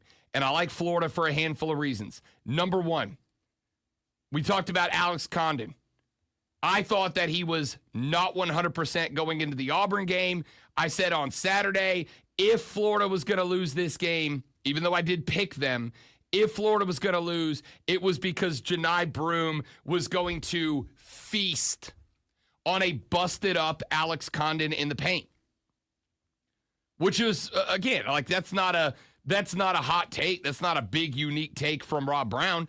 If the best player on the floor is matched up with a guy whose ankles are 60%, yeah, that guy's got to cook. But Florida had the game mapped out, man. Florida had the game mapped out. They understood that that's exactly, if I was Bruce Pearl, what I'd do. We're going to do everything we can to get the ball into the hands of the second best player, according to the media, the second best player in college basketball, Janai Broom. We're going to clear some space. We're going to create some space, and we're going to let that man eat. So what did Florida do? Todd Golden, who I think deserves more credit than it gets in this tournament, said, all right, we know Janai Broom's the guy. We know Janai Broom's going to be the guy they want to go to, and we know we got a busted soldier on the other side. So how do we handle this? Easy. Off-ball rotation. If Janai Broom ends up with ball in hand, Condon's going to be in his face, and whoever is the backside player, I want you sliding over to him. I do not care if we leave the skip pass 3 open. We will adjust when they start knocking them down. Auburn couldn't knock them down. Pettiford was, what would we say, 1 for 5 from deep? If they can't knock that 3 down, then we have removed Janai Broom from the equation. And when it got uncomfortable down the stretch for Florida, because they have been tested by UConn, by Texas Tech, they got comfortable. A guy like a Walter Clayton Jr. said, yeah, we've been here. We've done this. We've been here and done this against the 2-time reigning defending. We're fine. And they answered the bell, and Auburn did not. Because Auburn got tested late in the season, but it was a lot because of injuries, etc. They weren't worried. Give me Florida tonight. Give me Florida to cover the 1.5. All right, we're going to talk more about that game later on. Got to get back to Ovechkin, talk some NFL draft and more. All of that comes up after. If there was a Final Four of winning sports flashes, it'd just be Lonzo, Lonzo, Lonzo, and Lonzo in the bracket. I put my money on Lonzo, but that's just me. I take risks. The South Carolina Gamecocks women's basketball team fell 1 game shy of a national championship, losing to Paige Beckers and UConn 82-59. Beckers scored 17 on 5 of 14 from the floor and added 6 boards in the win, while both Sarah Strong and AZ Fudd scored 24 for the Huskies. Gamecocks only had 2 players in double digits, Joyce Edwards and Tessa Johnson, who both had 10 off the bench. Yesterday's Braves game against the Miami Marlins was postponed due to rain and scheduled to be played on August 9th as part of a split doubleheader. The Braves have today off and return to action tomorrow with the opener of a 3-game set against Philly and Atlanta. Tune in this afternoon from 3 to 7 p.m. for Wire to Wire. Cole Bryson and Diesel ride shotgun on your drive home and get you up to date on the latest local and national sports news. Great guests, great debate, a whole lot of fun, all Wire to Wire.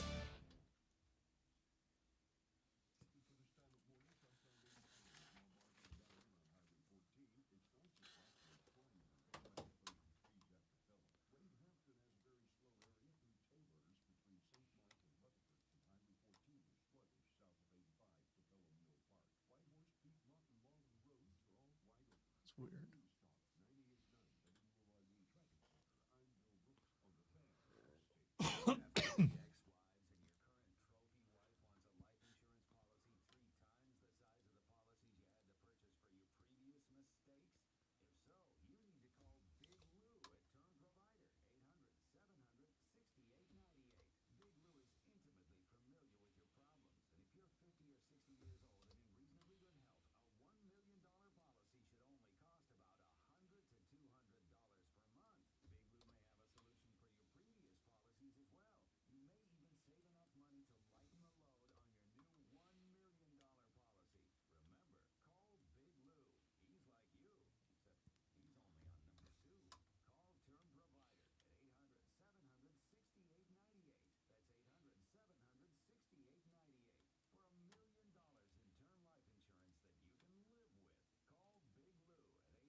Oh, remind me to tell you about the Universal thing I saw last night when we get to the next break.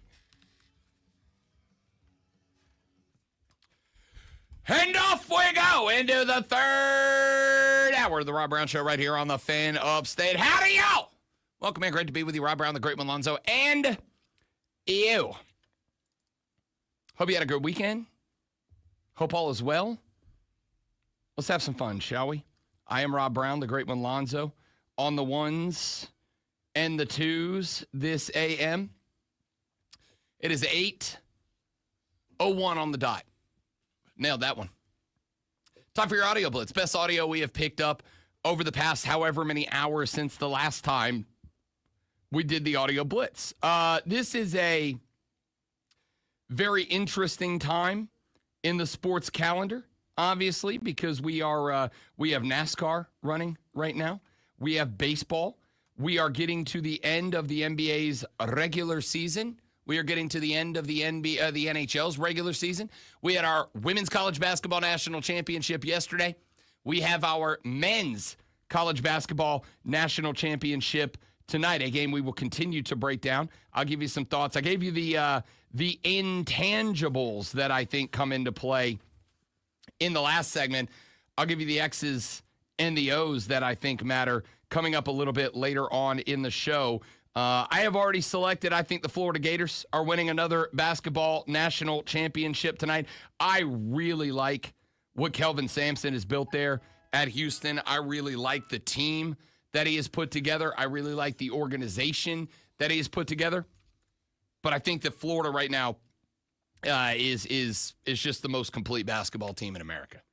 They're spectacular. So we're going to talk more about that as the show rolls on. By the way, I'm going with Florida tonight, Zoe. You got a pick, you got a selection, you got a guess? Yeah, I'm going to go with Houston because if there is an underdog in this tournament so far, it's been Houston. I mean, they're a 1 seed, but they were a dog against Duke. They're a dog against Florida. So in the biggest games, you're exactly spot on, accurate, correct. We're going to talk more about it later on in the radio program. So we'll get back to that. But we're at a spot that is very interesting in the season, which means we're going to start hearing some progressively weirder audio throughout the season, like Jason Kelsey.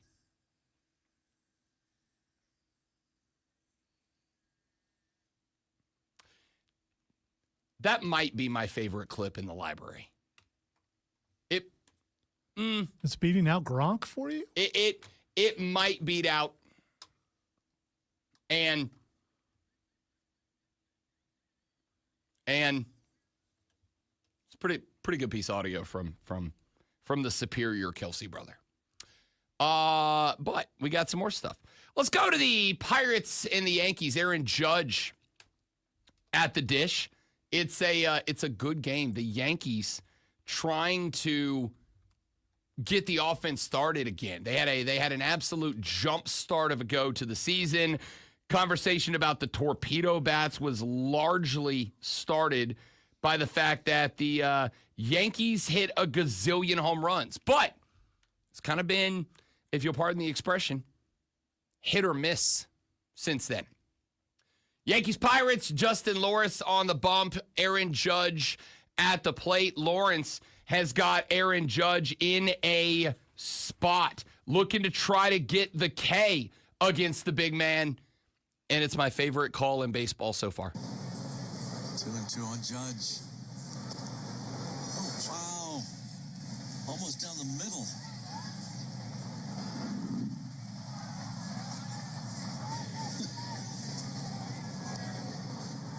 Not a strike. Not yet. It will be next year. So, Justin Lawrence puts a heater.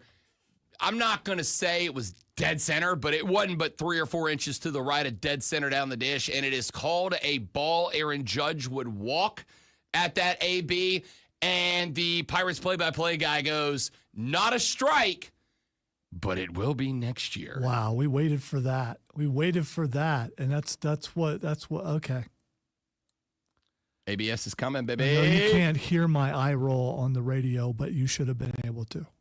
ABS is on the way to save the day. We're going to finally – there was a and I forgot the cat's name.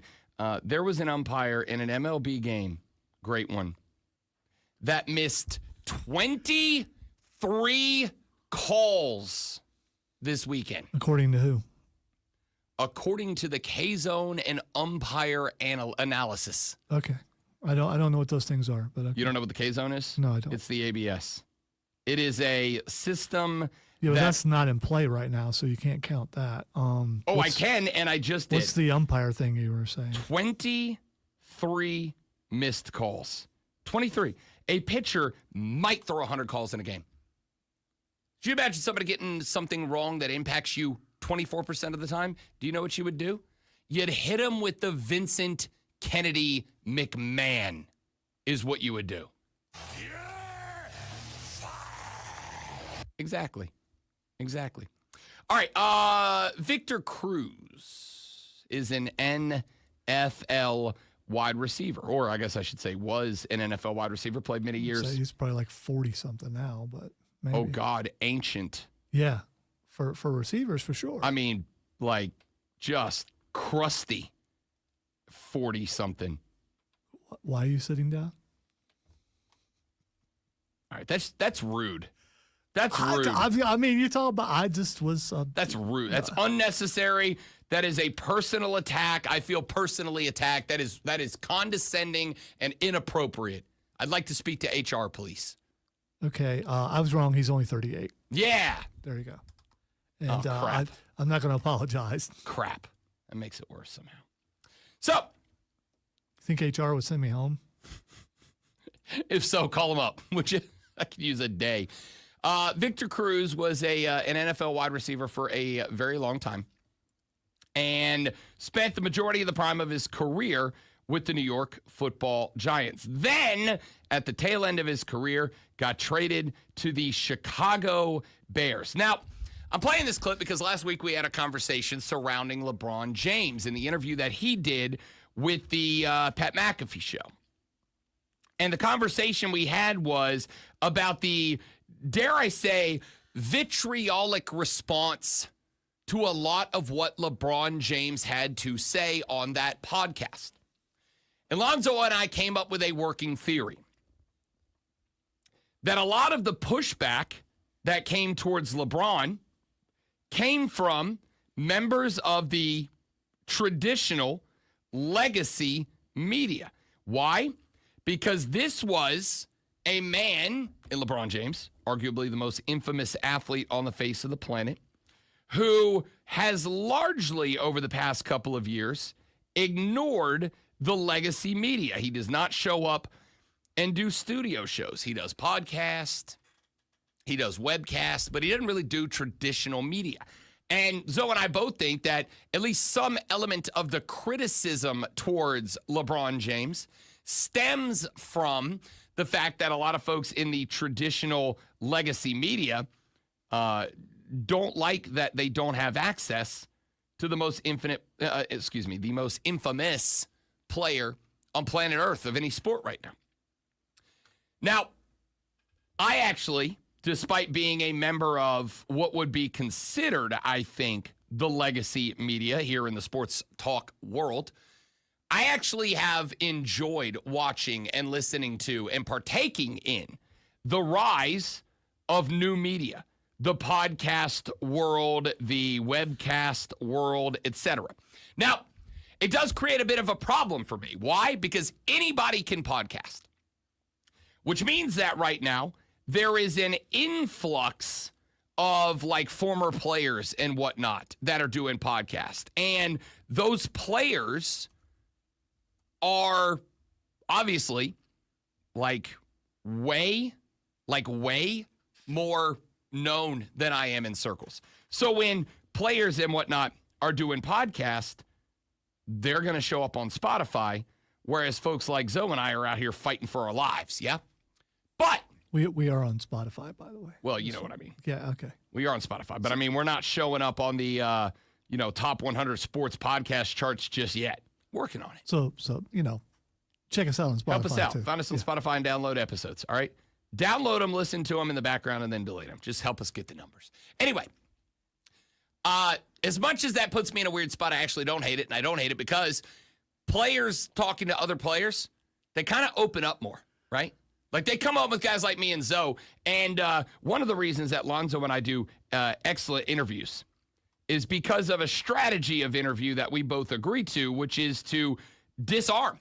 Like we want people to come in and feel like this is just a loosey-goosey conversation. Like these guys aren't trying to get a viral sound clip out of me. I was thinking about Tony Schiavone today, how I broke him. Yeah. I broke the straight man. Yeah. Like, not easy to do. We want these guys to come in, these gals to come in and feel comfortable like they're just Shane talking to some Beamer, people. because of controversy, was on guard and ready to fight, and how we disarmed him. Yeah, because you're going to get better out. So these former players have guys like Victor Cruz in, and here's the other part that I love about that.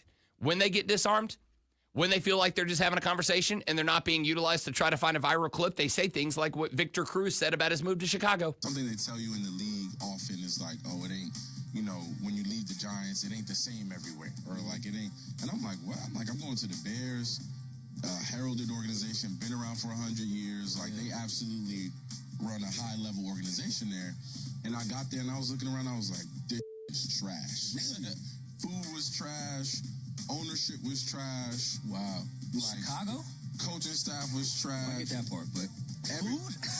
I meant in the organization, Okay, like gotcha. the cafeteria, like that. It was just deep dish pizza all the time. It was just awful. In comparison to the Giants, where it was like gourmet, we got packaged lunch. I'm talking about Prince Amukamara would come in. I mean, he's a different type of person, but he would like take a bag and dump Gatorade. I would go to his crib and he got like the Giants locker room of Gatorade in his fridge. I'm like, bro, you made $8.5 million last year. I know what your contract is. $8.5 million last year, bro. Now get a deal with Power Raiders. See, that's how you keep generational wealth, man. Saving his money. So, Victor Cruz says, I was in New York, and they tell me when you leave the G, man, it ain't the same everywhere. And he said, I'm going to Chicago, man. That organization's been around 100 years. But he said the ownership was trash. The coaching staff was trash. Hell, even the food that they gave to the players was trash. Here's why I like the new age of media. Yeah, but then he stepped over the line. He threw Prince under. I mean, come on. I have to throw him under the bus because I will tell you straight up right now. Throw your players under. I mean, ownership and all that kind of stuff. That's fine, but don't. I mean, I'm gonna tell you straight up, and I'm not too proud. You take me somewhere, like when we go do ACC media days, they put big Coke coolers and they fill them up with sodas and stuff like that, and it's for the media to enjoy while they're doing their job. And when we go to ACC media days, I stay there for the entire duration. So I'm in a hotel room for 3 days, 2 nights. But you better believe the last thing I do before I leave ACC media days to take it back to the hotel is I grab me like 5 or 6 Diet Cokes, Diet Mountain Dews up out of that fridge. I will make me a little to-go plate off the media platter. I will take myself dinner and a drink back to the hotel room and freeload my way to a glorious evening's dinner. I don't have any issue with that, all right? I promise you, my man Prince is like, yeah, it's free. Why would I not take it? Here's what I love about the non-legacy media angle of this.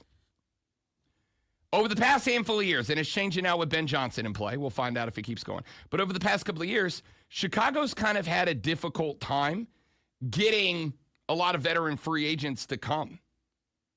And they have gone out of their way to blame it on everything except their ownership and their old coaching regime. Here's Victor Cruz going, no, bro, nobody wants to be there. The food's trash. The coaching was trash. The ownership was trash. It's all trash. Nobody wants to be there. What I like about this is that as players become progressively more comfortable speaking out about how things actually work, because do you think Victor Cruz is going on a radio program somewhere where the hosts are trying to get that viral clip out of him to get themselves on, a trending video and giving him that? Probably not. But he'll say it to a former player like he did on the Makeshift Project podcast. So I don't know. I kind of like it. I kind of like that we're getting a little bit of a different vibe when players feel like they're able to openly talk. All right, let me get one more in here real quick. We're a little bit late, but that's okay. Jeff Lurie is the owner of the Philadelphia Eagles. Of course, the Eagles have been at the center of offseason conversation, in large part because of the fact that the Green Bay Packers and apparently half of the rest of the league are in support of banning the tush push, a play that the Eagles have perfected and nobody else seems to be able to figure out. I do think they will this year, but that's a different discussion. One of the arguments we have heard Sean McVay make it, we heard Roger Goodell make it, I called it out as BS last week, is this player safety and health issue. Jeff Lurie, the owner of the Eagles, grabbed the mic with his whole chest and fought back. One of the reasons we like using the tush push is we think it's a safer play than the quarterback sneak. The quarterback sneak, if you talk to quarterbacks about it, there's more spearing going on. They're less protected by players around them. And one of the reasons we got motivated to develop an expertise in this play is it was more protective to the quarterback. And so it's ironic that, people would bring up health and safety. We're at the top of the game in terms of wanting health and safety on every play. We voted for hip drop tackle and defenseless receiver. We will always, always support what is safer for the players. It's a no-brainer. If this is proven to be less safe for the players, we will be against the tush push. But until that's the case, to me, there'd be no reason to ban this play. All right, two takes on that. The first is this. Jeff Lurie's right. There is, at least no one has presented yet, any evidence, empirical or otherwise, that there is an increased risk of injury with the tush push via a regular quarterback sneak, a traditional quarterback sneak. There is no evidence that has been presented by Roger or Sean McVay or any of the other people who are saying that this is a health and safety issue. No one has brought any evidence to the table to prove that that is a fair argument. The second thing is, while I appreciate Jeff Lurie making a correct point, you know what I think Jeff Lurie was actually thinking behind that microphone? Yeah, y'all hate us because you ain't us. Y'all hate us because you ain't us. Yeah, yes, I know. Y'all hate us because you ain't us. I feel like I got to emphasize that T real hard. Enunciation sometimes is very important. Y'all hate us because you ain't us. And we know it. You don't like it because we're kicking your ass. That's all it comes down to. That's all it comes down to. He's still right. This whole argument that it's about player safety, no, it's not. No, it's not. It's about the fact that ain't none y'all been able to stop it. Ain't none y'all been able to figure out how to do it. And they're whipping you at the point of attack. That's it. That's it. So you're making up other stuff. You are lying about the bad reasons because you can't just say the real reason. And Jeff Lurie's like, tell you what, I'm going to prove that your bad reason is wrong too. I'm going to prove your bad reason is wrong so that you have to ultimately either give it up or say what you actually mean, which is Philly's killing us, and we don't know what to do about it. All right, got a little bit more sound from Dawn Staley, Alex Ovechkin, Wayne Gretzky, Luke Kuechly, and more when we come back on the Rob Brown Show on the Fan Upstate.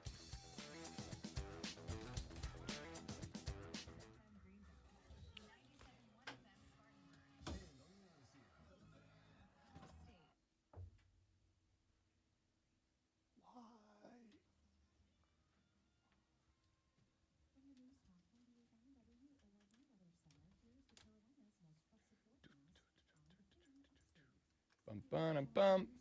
Go Birds, says James, noted Birds fan.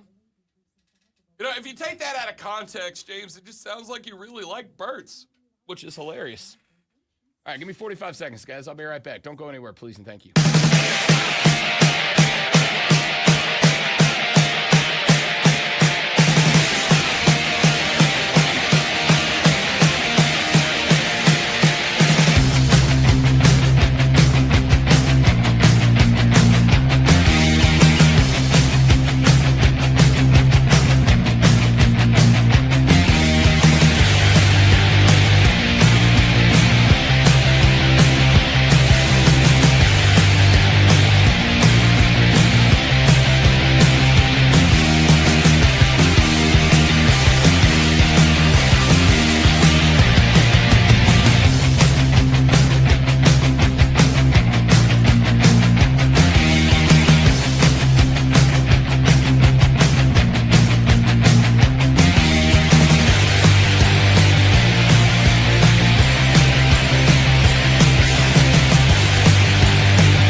confirmed non-familiar hugs. I'm the other one. I feel good about that.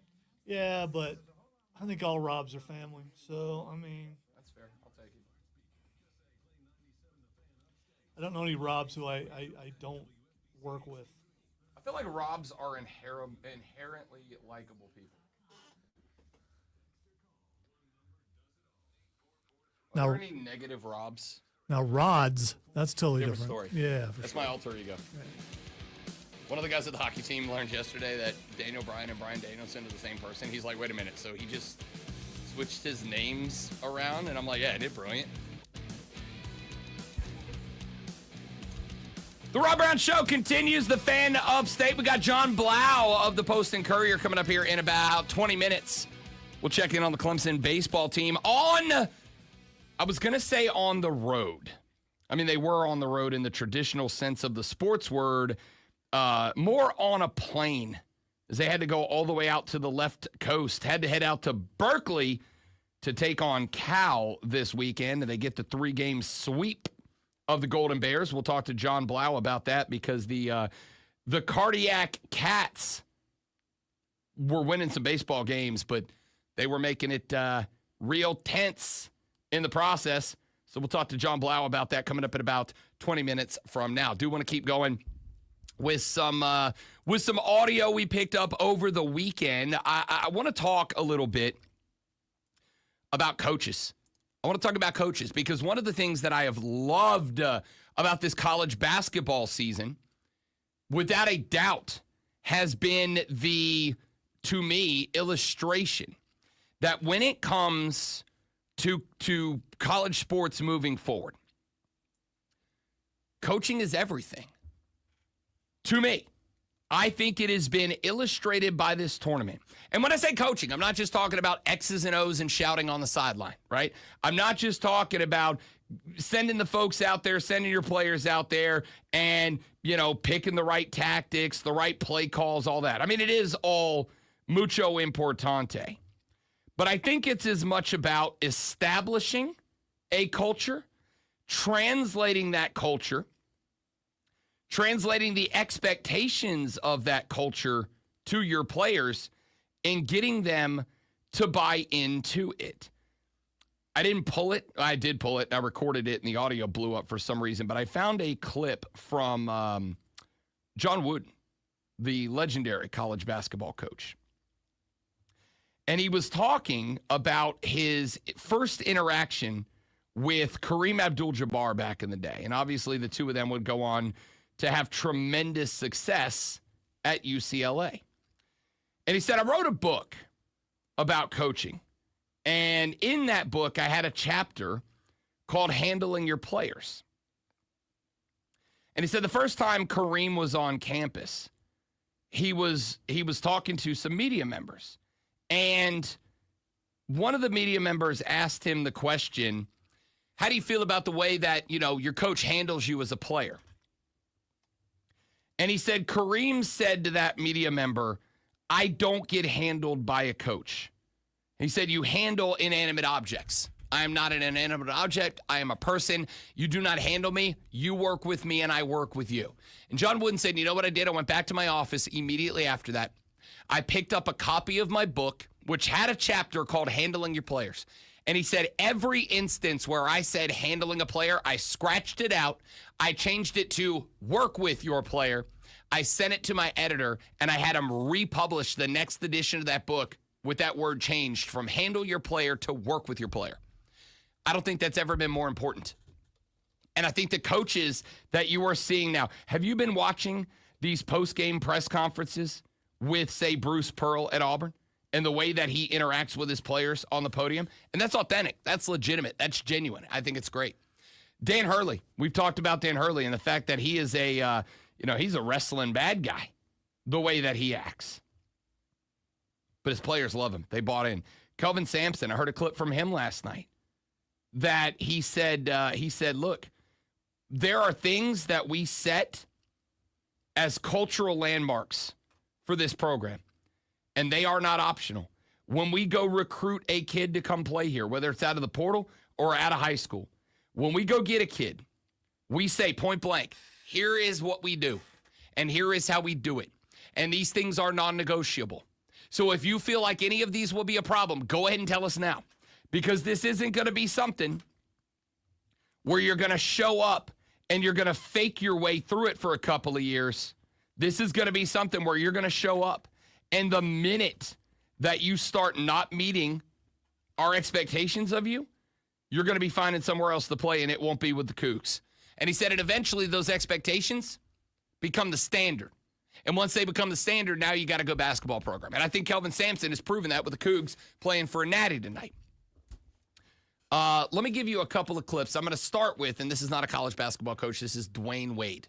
But I want you to listen to this clip from D. Wade talking about his time in the NBA, because I think that this is something that I would show, and I would let every young coach out there listen to. In Miami, when we ran through our plays, we ran through our sets. It doesn't matter if you're the first unit, second unit, whatever unit. You're gonna know these sets. You're gonna do it over and over and over till you learn it.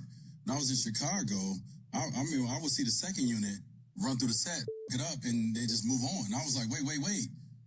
They're not going to know how to, if they can't execute this play right here with 5 on 0, there's no way you executing this play on a roll with 20,000 people screaming at you and winning time. Very true. Dwayne Wade said accountability. There's more to that clip. It's a little bit longer than that, but you get the gist of it. Dwayne Wade would go on to say. Did he just slam Chicago too? He sure did. Wow. Chicago's catching strays on the show today. They are. The whole damn city catching strays on the show today. Dwayne Wade said, if you don't have accountability, you have nothing. If you don't figure it out and have everybody on your depth chart. This used to frustrate the crap out of me, and it took me some time to learn it. When I was a high school basketball player, my junior year, we had a real good basketball team. We played for a state championship my junior year in Florida. We had a very good team. We had DJ Hall on that team. He would go on to become Alabama's wide receiver record holder for yards and receptions for a very long time. His older brother, Magic, was recruited by USC, by half the schools in the ACC, et cetera. We had a kid named Mike Doe. Not Magic Johnson. No, Magic Hall. Okay. I'm slightly younger than Magic Johnson. Okay. Not much, but slightly. We had a kid named Mike Doe, played center, 7'2", and you can't teach that. We had some dogs on that team. I did not play on that team, all right? My job was show up and beat up Mike Doe during practice, right?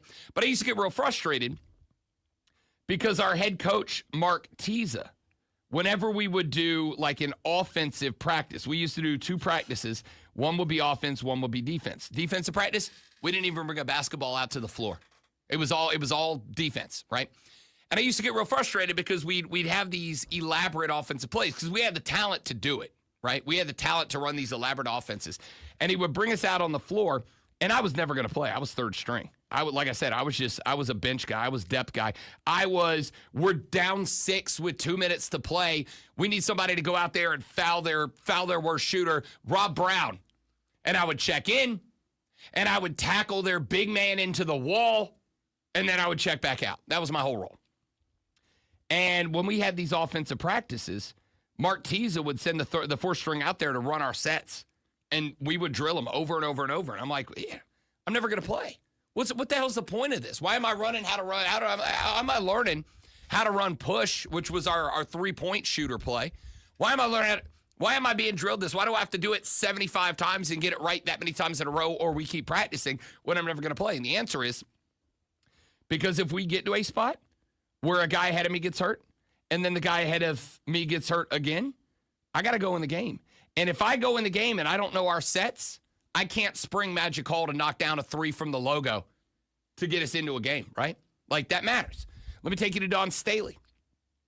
Dawn Staley, after USC loses the national championship game yesterday, she was asked about how she is going to communicate, what the expectations are, how she hopes the young players on this team, the players who will be back next year, what do you hope they took out of this? The flip side of that is the younger players, the ones who will be back next year. What do you want and hope that they take away from this experience and today? I hope they're crying. I hope they're boohooing. Because from crying and having emotion about losing makes you work a little bit harder in the off season. makes you look at it and really analyze, you know, what the separation is from their program and our program, and you know how we close the gap with that. They're very talented, and I think they got a great experience of playing at this level that I hope they have a desire to get back here and do all the things that it takes to play in a national championship game, and then deliver the blows that's needed to win. Don Staley said, I hope they hurt. I hope they're in pain. I hope they're crying. I hope they are boo-hooing right now. Why? Because that is going to be the drive to get back here. The feeling they have in the locker room, the girls have in the locker room right now, that's their drive to get back here next year and to do this again. And I got to tell you, I think when you have a coach who is able to look players in the face and go, I'm glad you're hurting right now. I'm glad you're in pain. I'm glad this sucks. And I'm glad you're hurting because I know it's going to make you better. And those players go, I'm in. I'm in. That's exactly what I'm looking for. Those are the type of coaches that build championship teams. The coaches that come in and go, oh, you know, I feel real bad for the girls back there. You know, my heart's broken for them. Like, I'm sure it is. I'm sure it is. But that is a coach who had every right to get on that podium after taking that L to UConn, after getting hammered by the Huskies for the second time this season. Look, I was talking to Gamecock fans yesterday going into that game, and the mindset, understandably so, was what? Revenge game. Revenge game. They got us in our crib. Now we get them back in the most painful way possible. We prevent them from winning a natty. And instead, UConn whooped it up. Don Staley could have had every right to get on that podium and to say, my heart's broken for the girls. I hate that they are hurting right now. I feel so bad. I wish there was a way that I could take this pain away. Those are all nice things that parents say about their kids, and understandably so. Don Staley just gave them their, if you'll pardon the expression, bulletin board material. That's going to stick. You don't think that's going to stick with them? You don't think they were in the locker room listening to their coach in the press conference say, I hope they hurt. I hope they're crying. I hope they're boo-hooing. I love the culture she has built. I love the culture Gino Auriemma has built. I love the culture Kelvin Sampson has built at Houston. I love the culture Todd Golden's building at Florida. All national championship caliber teams. Coaching matters more than NIL. It matters more than the portal. If you don't have a coach who understands how to build that culture and keep it intact, you have nothing. And basketball has proven that this year. Let's take a break. John Blau with the Post and Courier. When we come back, talking Clemson sports on the Rob Brown Show on the Fan Upstate.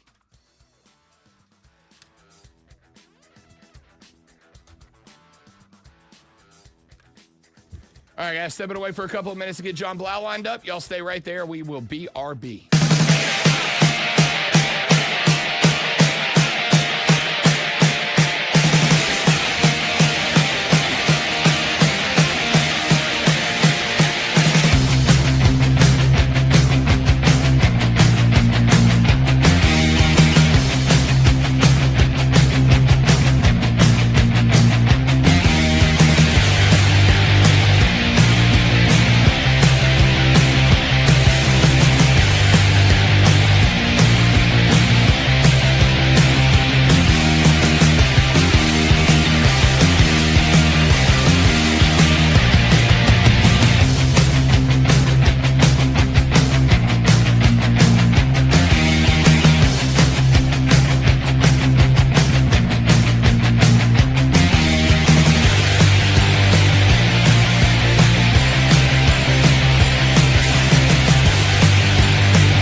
The Rob Brown Show back on your radio. It's the fan upstate Rob Brown, the great one Lonzo, and as it is 8:40 on a Monday morning, joining us now as he does every Monday morning at 8:40, John Blau covers the Clemson Tigers for the Post, and Courier takes the time out of his every Monday to join us here on the show, which is much appreciated. John Blau.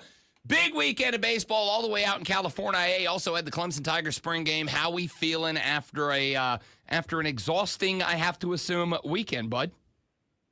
Feeling pretty good. I mean, we still got to be awake because the house settlements today, revenue sharing might start. So we got a lot going on. It continues. It never ends. And as we all know, John Blau, just as thrilling, exciting, adrenaline-inducing is a litigation suit as a Clemson football spring game, I am sure. Yeah, I've become, I feel like I should have like an honorary degree in law or something like that after all the ACC lawsuit stuff and this. It's just all kinds of stuff you never imagine you'll actually have to write about when you're in school for sports writing. John Blau Esquire joining us here on the Rob Brown Show and the Fan Upstate. Update us on that, if you don't mind. What do we know? What do we not know? I mean, obviously, we've all kind of been hanging in limbo while we've been waiting for the next round of whatever's is going to happen next. Do we have any expectations today? Like, is there expected to be some sort of ruling on a settlement, or do you think it's going to be put off a little further? The expectation is that Claudia Wilken, the judge out in California, is going to rule on it today. I think everybody thinks it will probably pass, whether she nixes or proposes or kind of puts out that she has some doubts or issues with certain parts. I don't know if she's the one who can actually send them back to say, hey, you got to do this again, or you're going to court. I think if it isn't proved, that they just have to go to court. But everybody's been gearing up in a way that they pretty much think this thing's going through. Obviously, Clemson's put out a lot of information about, we're going to do the full $20.5 million to athletes. We're going to have another $6 million in scholarships. We don't know the exact percentages in terms of who's going to get what. I mean, they're not disclosing contracts from athletes. There's certain things that are kind of still behind the scenes that people don't know. But I mean, the expectation is that it's going to be approved, that we're going to head to this revenue sharing era, whether the clearinghouse they've talked about, that's going to vet contracts, whether that's actually going to work and kind of downplay NIL from the collective space. I mean, that's all kind of remains to be seen. So I guess it's kind of like the weather outside. It's a little cloudy. It's rainy. It's not all very clear, but it is looking like it might clear up eventually. It is obviously a big day because if the settlement is approved, you mentioned the concept of the revenue sharing. Effectively, the schools will start paying their players directly. Have you gotten any indication from Clemson? Are they preparing for that? Is there a rough set of benchmarks in place to start moving in that direction? Have they had back behind the scenes conversation about jumping out in front of this thing if this approval does go through? Yeah, they've already had athletes sign revenue sharing contracts. So they basically, once January hit, they said we're going into the revenue sharing model now. We're going to assign all of our athletes to these contracts, and they will become effective once the settlement goes through. And when the settlement goes through, it doesn't actually start the new framework until July. And so they have all of their planning, all of their, what percentage is going to go to what, and how much are we going to pay each athlete. They've already really pretty much figured all that out to be able to kind of retain the athletes to say, hey, if you stay here, you're going to get this much in rev share, and then also from the NIL Collective 110 Society, and this is how it will work. I mean, they pretty much have all of the pieces in place. It's just about when it gets approved, actually moving forward with those payments and all of that. I think the contracts I heard even have kind of carve-outs that say, hey, if the settlement doesn't go through, then the Collective 110 Society will give you more money. It's kind of like we'll continue with the system we've been doing prior to this. So they have all the plans. It's just about it going through.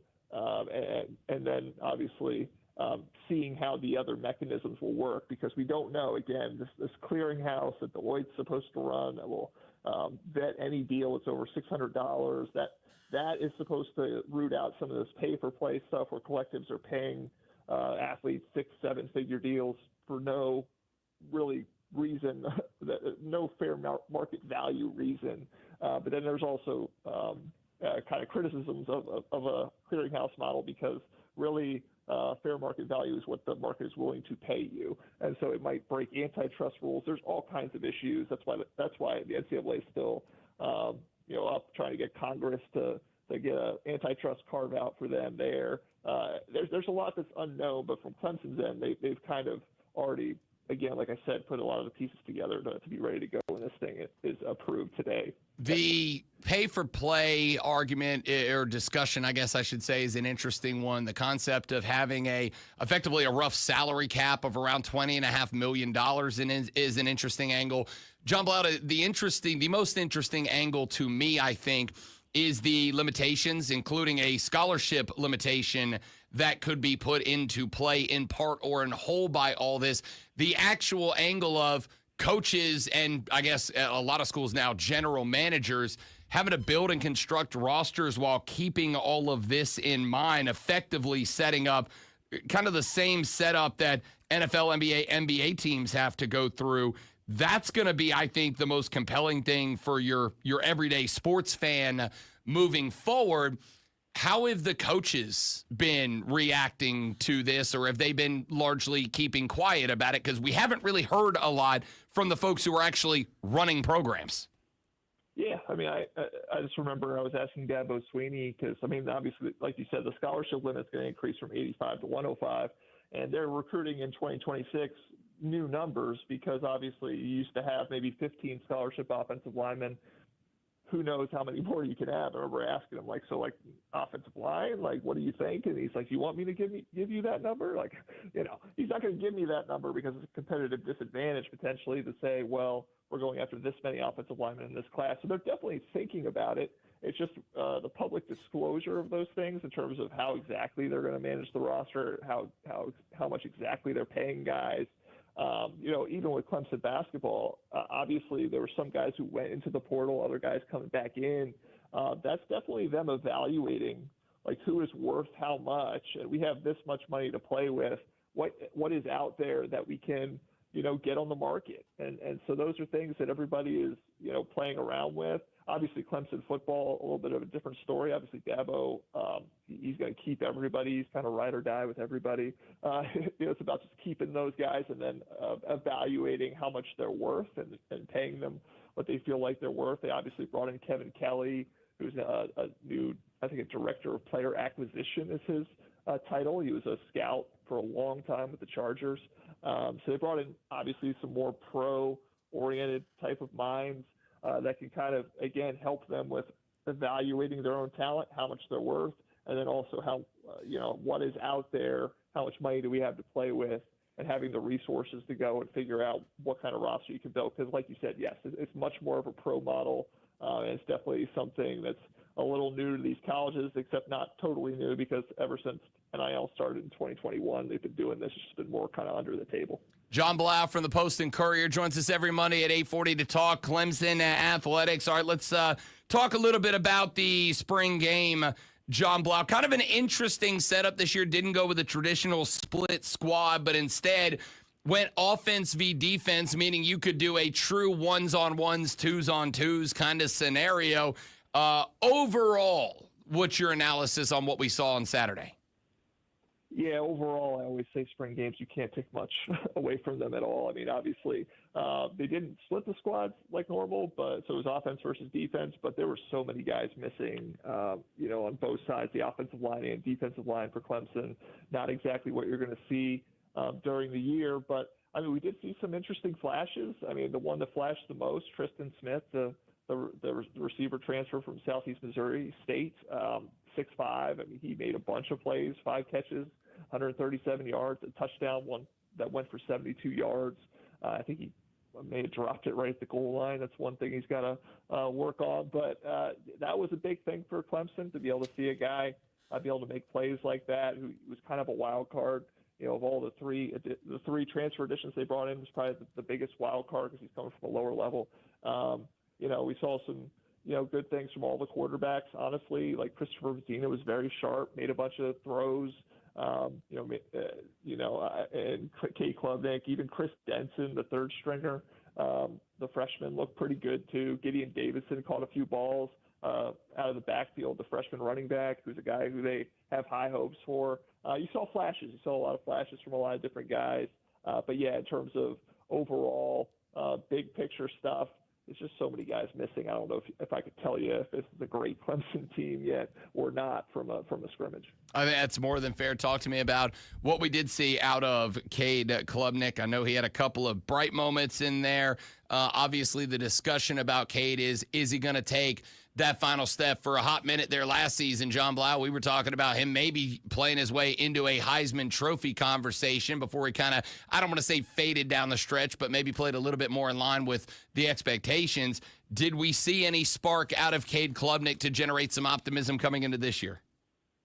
I mean, it was a better spring game this year than it was last year. I mean, I can tell you that. And obviously last year, everybody was saying that Trent Pierman, maybe he should be starting quarterback. and Dabo was talking about that after the scrimmage. Last year, everybody's telling me to get rid of Cade, and now everybody's telling me he's a Heisman guy. So all that stuff's kind of crazy and, just work Cade. But, I mean, on the day, I mean, he had a few good throws.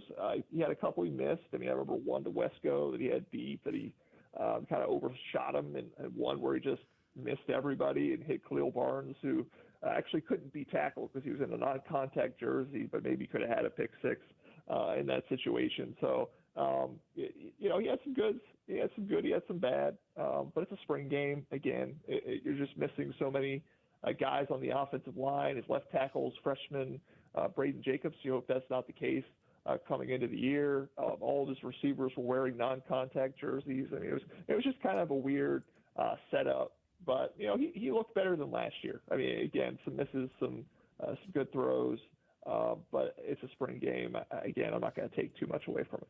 John Blau with the Post and Courier joining us here on the Rob Brown Show and the Fan Upstate. John, got about a minute left. Just some overall thoughts. Clemson baseball goes all the way out to Berkeley, crosses the entire continental United States of America to play a 3-game set, decided to play the role once again of the Cardiac Cats. But it's not just a sweep, but a sweep on the road, or I guess more accurately, on multiple airplanes to get there and back. Talk to me a little bit about what Clemson showed on the diamond this week. Yeah, I mean, obviously the Friday game, a close one, like you were saying, but they held that one down, and then they absolutely blow them up on Saturday. I think it was 13 runs in the first 2 innings. I mean, that's a huge kind of response from the bats, and obviously Ethan Darden had a couple of bad starts. For him to just have a solid outing in a run rule victory, that was good for him. And then obviously on Sunday, B.J. Bailey comes back in, has another good outing, gives up 3 runs this time, but obviously just enough in a 4-3 win. Clemson's able to pull that out. So, sweeping's hard in baseball. I mean, obviously the goal is just to win every series, to get 2 out of 3 at least. They've done that every single series. This is the first time they get a full sweep.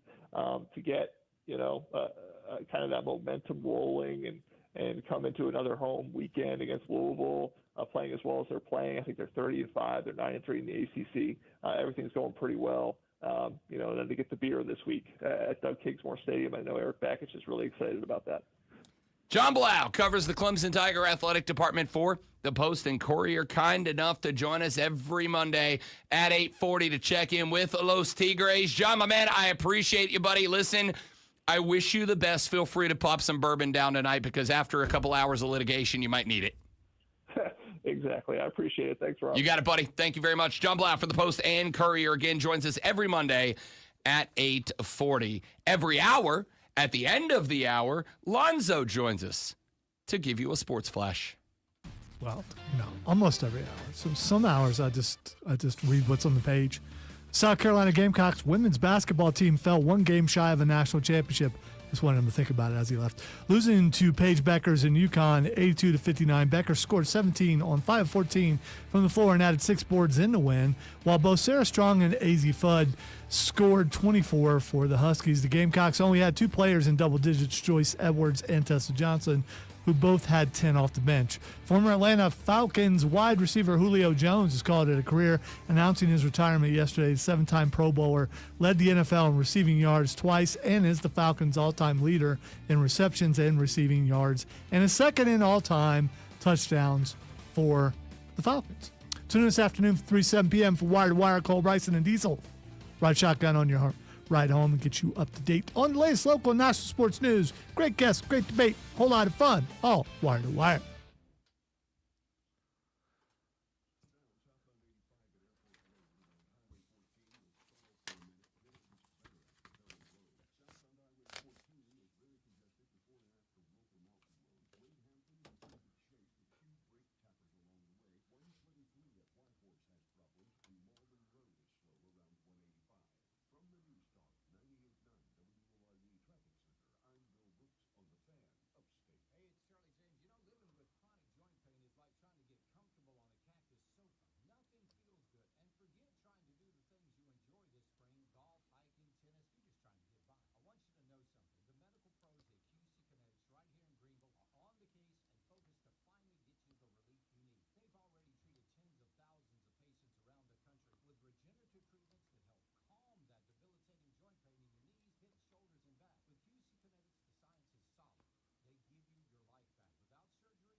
Apologize for not talking right now, but my mind is completely blank. It's it happens sometimes. And I'm suddenly fascinated by some guy showing you how to tie your sweatpants properly. I just don't know why that's on my feed and what I've looked at to make it be in my feed. And now that I've looked at it, I'm going to get a bunch of stuff like that.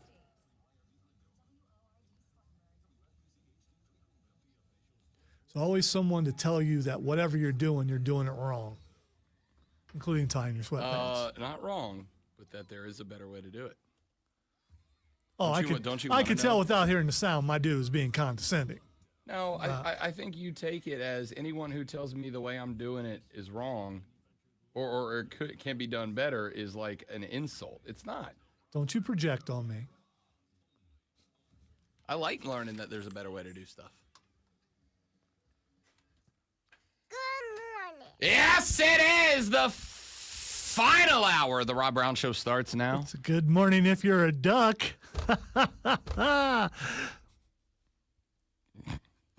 Do ducks like rain? I don't know. Haven't you ever heard that, like old people say that? Old people. Yes, exactly. Ugh. Gross. Not Utes like us.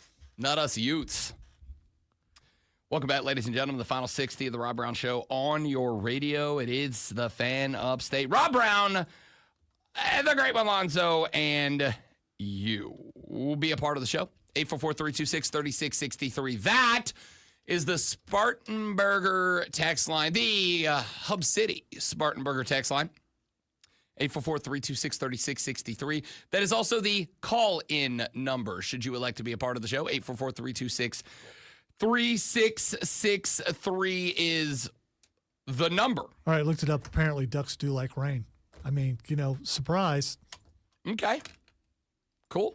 I mean, again, like, I guess it makes, I don't know why. Like, why would they? I would just assume they like ponds, I don't know why they'd apparently, according like to the internet, their feathers are waterproof. So fine, but like I can wear a slides raincoat. off a duck's back. Sure, yeah. that saying makes sense. I didn't question that one. I also can wear a raincoat. It does not mean that I want to be outside in it.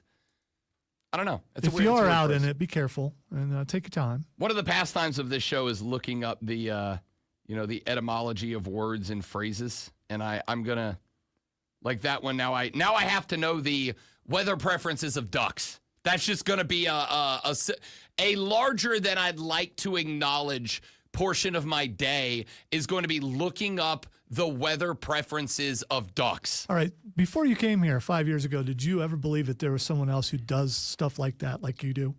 Because now you know two people who look up that stuff. Me and Chris. We both do the same thing, as do you. And we have long conversations afterwards about what we just looked up. I think it's the listen. I never thought I would meet anybody else who did that sort of thing. I think curiosity is the mark of intelligence, to be honest with you. It's what the internet was made for. Yeah.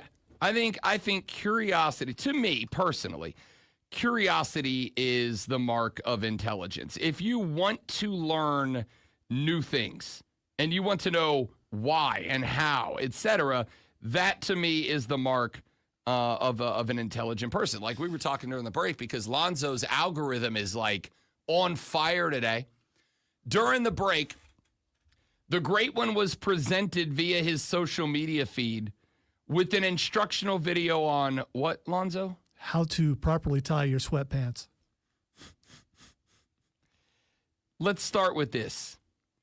Do we agree that sweatpants are an article of clothing traditionally preferred by older people? No, we don't agree. You walk in the mall, you're going to see a ton of younger guys wearing sweatpants. Now, it depends on what you consider. Is it a classic sweatpant, or is it something made by a designer? No, I'm talking about like I picked it up from the Wally World traditional, like gray, no pattern sweatpants. Wait, they make patterned sweatpants? Yeah, those are the designer ones. They have like tigers and stuff on them. Oh, okay. Well, like other people's names and stuff. This is not me disagreeing to disagree. I don't believe that sweatpants are just an old person's thing. I didn't say just in old persons. I said primarily in old persons things. As you get older. And yeah, for those who wonder, Lonzo wears sweatpants a lot. I am wearing them now. I had to put the shorts away because we have a cooler weekend. It's because it's South Carolina. So I am finding this out currently. The older I get, Unless I'm going to a place. Like the lady friend and I were going out on a date Thursday. We got our Thursday Winehouse date. And for those, I dress up. I put on my nice jeans. I put on the nice shoes. That's not really dressing up, but I mean, just I guess. Oh, dude, there's dress jeans. Comparatively, I suppose. I put on a collared shirt, whatever. When I come in here, it's like jersey and flip-flops. You're gosh darn right.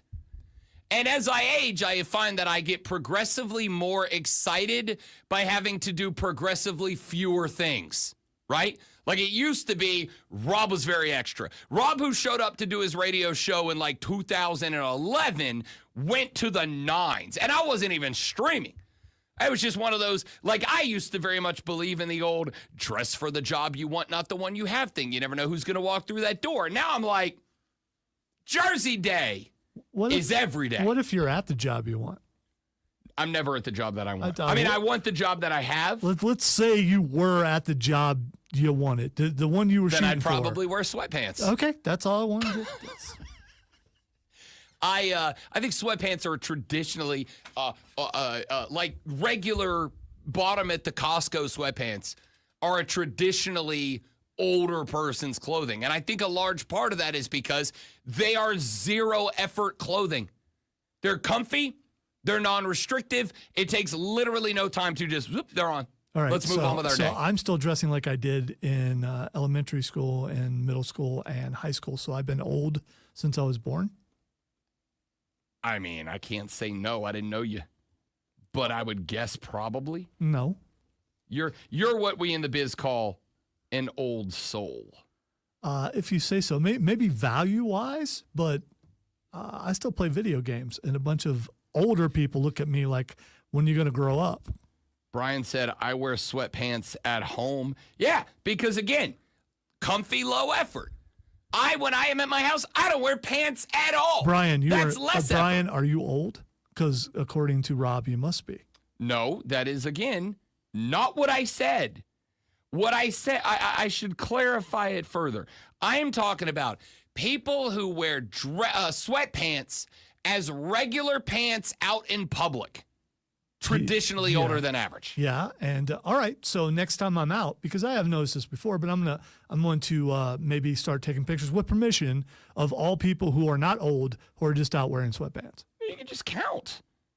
Just count. But you need proof because you're Rob Brown. So I'll take try you to at your word on this. I'll try to get some proof for you. If you had to, actually, you know what?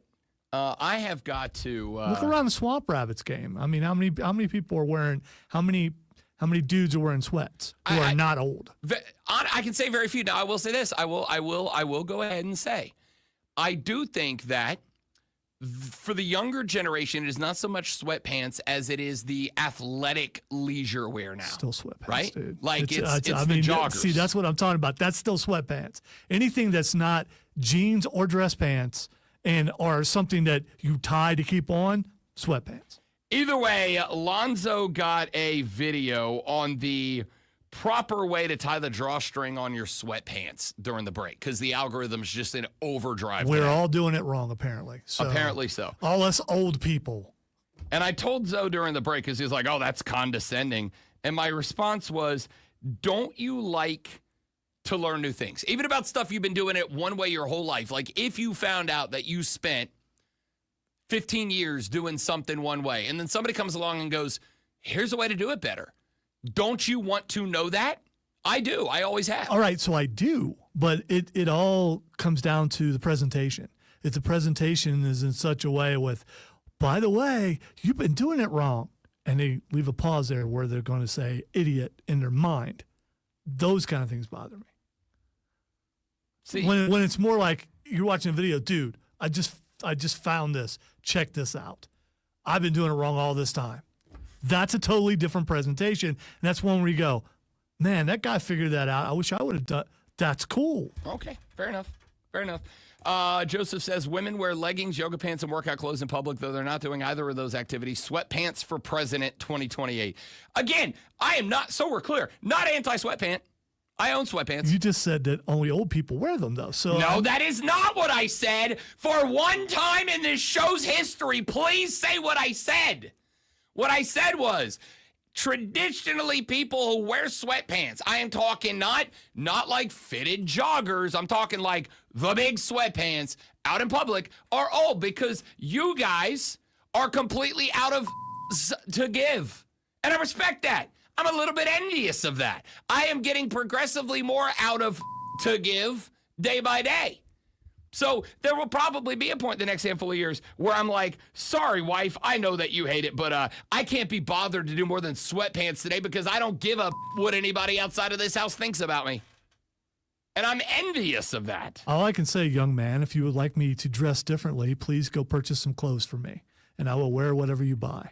Not at all. I'm just saying, like, can we acknowledge that sweatpants are an old guy thing? No, because young people wear them too. And you make up reasons why, well, that's not really a sweatpant, when it is. It absolutely is. No, it's not. Sweatpants are sweatpants. Other pants aren't sweatpants. Other pants are other pants. All right, Florida-Houston playing the national championship game tonight. James says, life is tough enough already, and now I have to listen about how sweatpants are bad. I didn't say that! Stop being so judgmental, man. I am pro-sweatpants. Let us be, okay? I am part of Big Sweatpant. All right? Young, old, in between, let us be. Let us wear our sweatpant. I am pro-sweatpants. James said, I am no more F's to give. My F's have runneth dry. Have you heard that song before? Have you heard the song? There's a dude who plays like an old-timey mandolin, and he sings a song called I've No More F's to Give, and it is art. Find it during. I'm going to have Lonzo listen to this during the break. Yeah, I would. I mean, is he saying the actual word? If he is, yes. So I'm not interested. Yes. Sorry. And it's hysterical. Wow, Quentin It's Tarantino so learned how to play the mandolin. I love it so much. It is it might be my fight song. It might be the official slogan of the Rob Brown Show from this point forward. If it's got an F in it, it's for Rob. Rob apparently. Brown Show. We've got no to give. That might be it. That might be it. All right, let's briefly dive into over the next segment and a half, or over this half a segment and the next.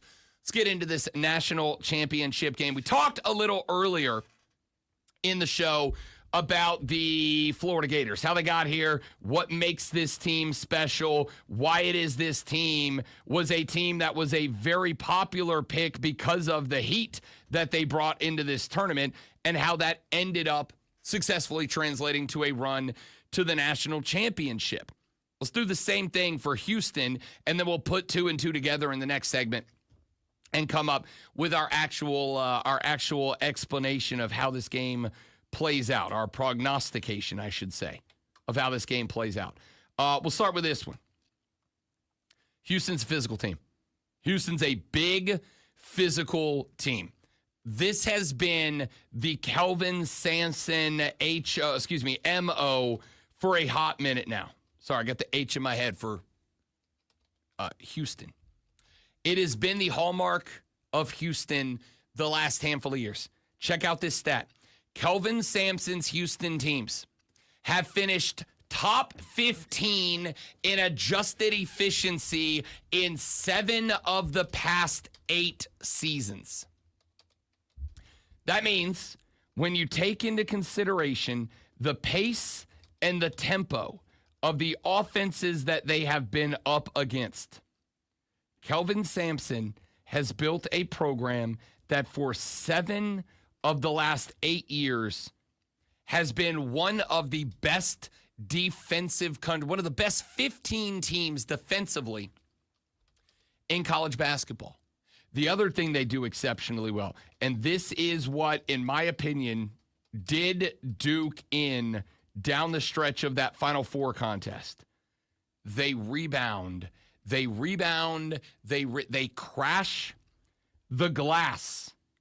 Young players out there, you future and aspiring ballers of America, listen to Uncle Rob for just a minute. If you're a good player and you would like to ascend to great player, if you are a good player and you're going, maybe I can make something out of this basketball thing. If you are a good player and you're like, how am I going to get myself a Scully? How am I going to get somebody to pay me to go to school? Crash the glass. rebound. Hammer the glass. Okay? I have screamed in my years of basketball fandom. Basketball is, I'm going to be sacrilegious here for just a minute. I've pointed this out before. Basketball is my favorite sport. Okay? It's my favorite sport. It's my favorite sport to play. It's my favorite sport to watch. I love basketball. I have, in my sports fandom at large, screamed 3 words at my television more than I have screamed anything else at my TV. Follow your shot. Follow your shot. Young players, follow your shot. Go get the board. There has been this trend over the past past decade or so of players that shoot the ball and then they watch it. And they watch it.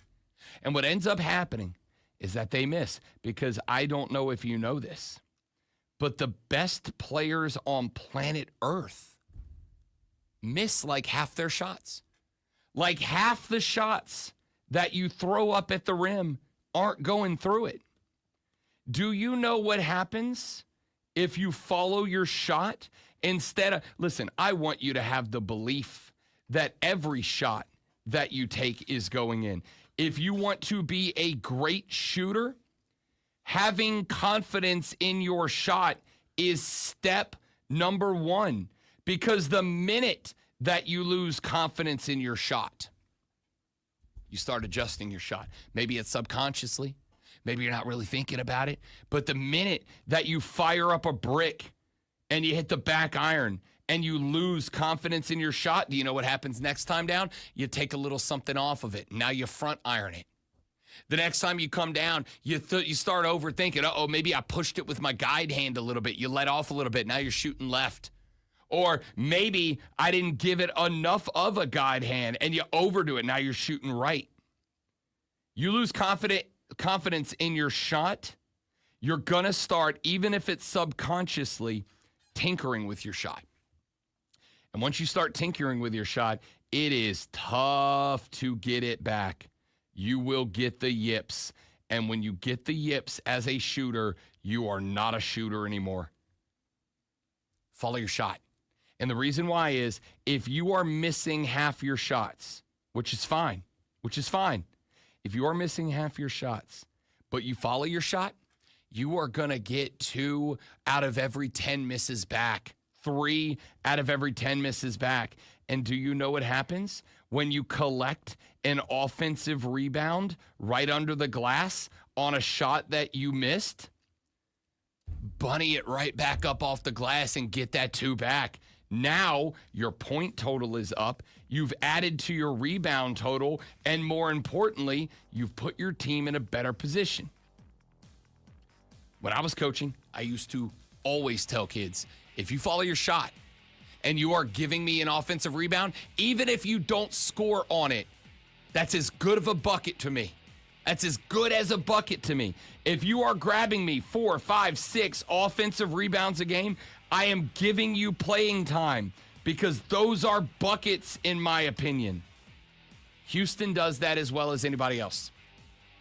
Houston crashes the glass. Houston gets their second chance opportunities. They create offensive second chances and they convert them. That's what they were doing against Duke. That second 3, the one that tied the game, that was off an offensive rebound.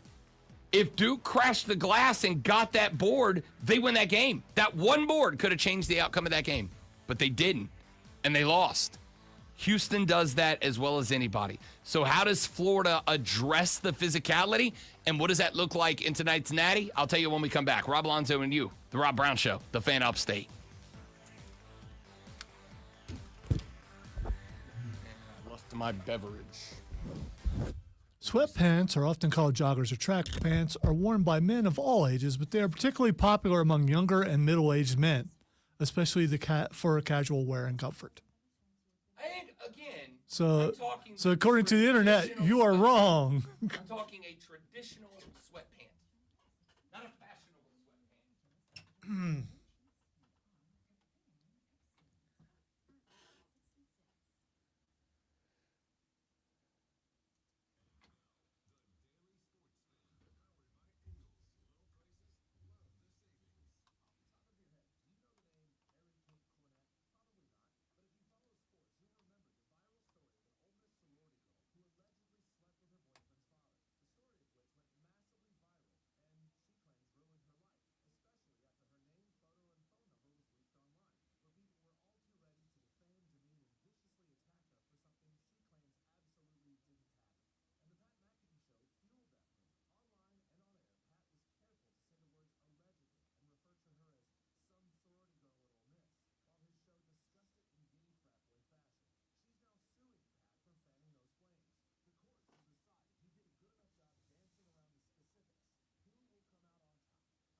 So when you go out throughout your day and you look down, you realize you're wearing sweatpants, remember, Rob Brown thinks you're old. Just keep that in mind. You may only be like 23, but apparently you're old.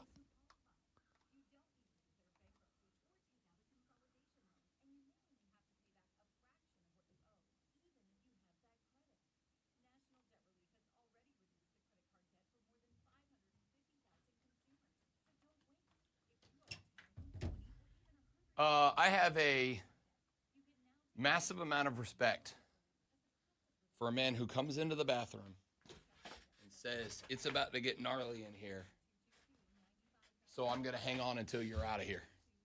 I appreciate that. I don't think you need to explain what you're about to do in a place that is made for that sort of thing. It's the communication version of the courtesy flush. I am about to wreck this restroom, and I am going to give you advanced warning to hustle and Thank you, get out of Brian. here. It was all right. I disagree.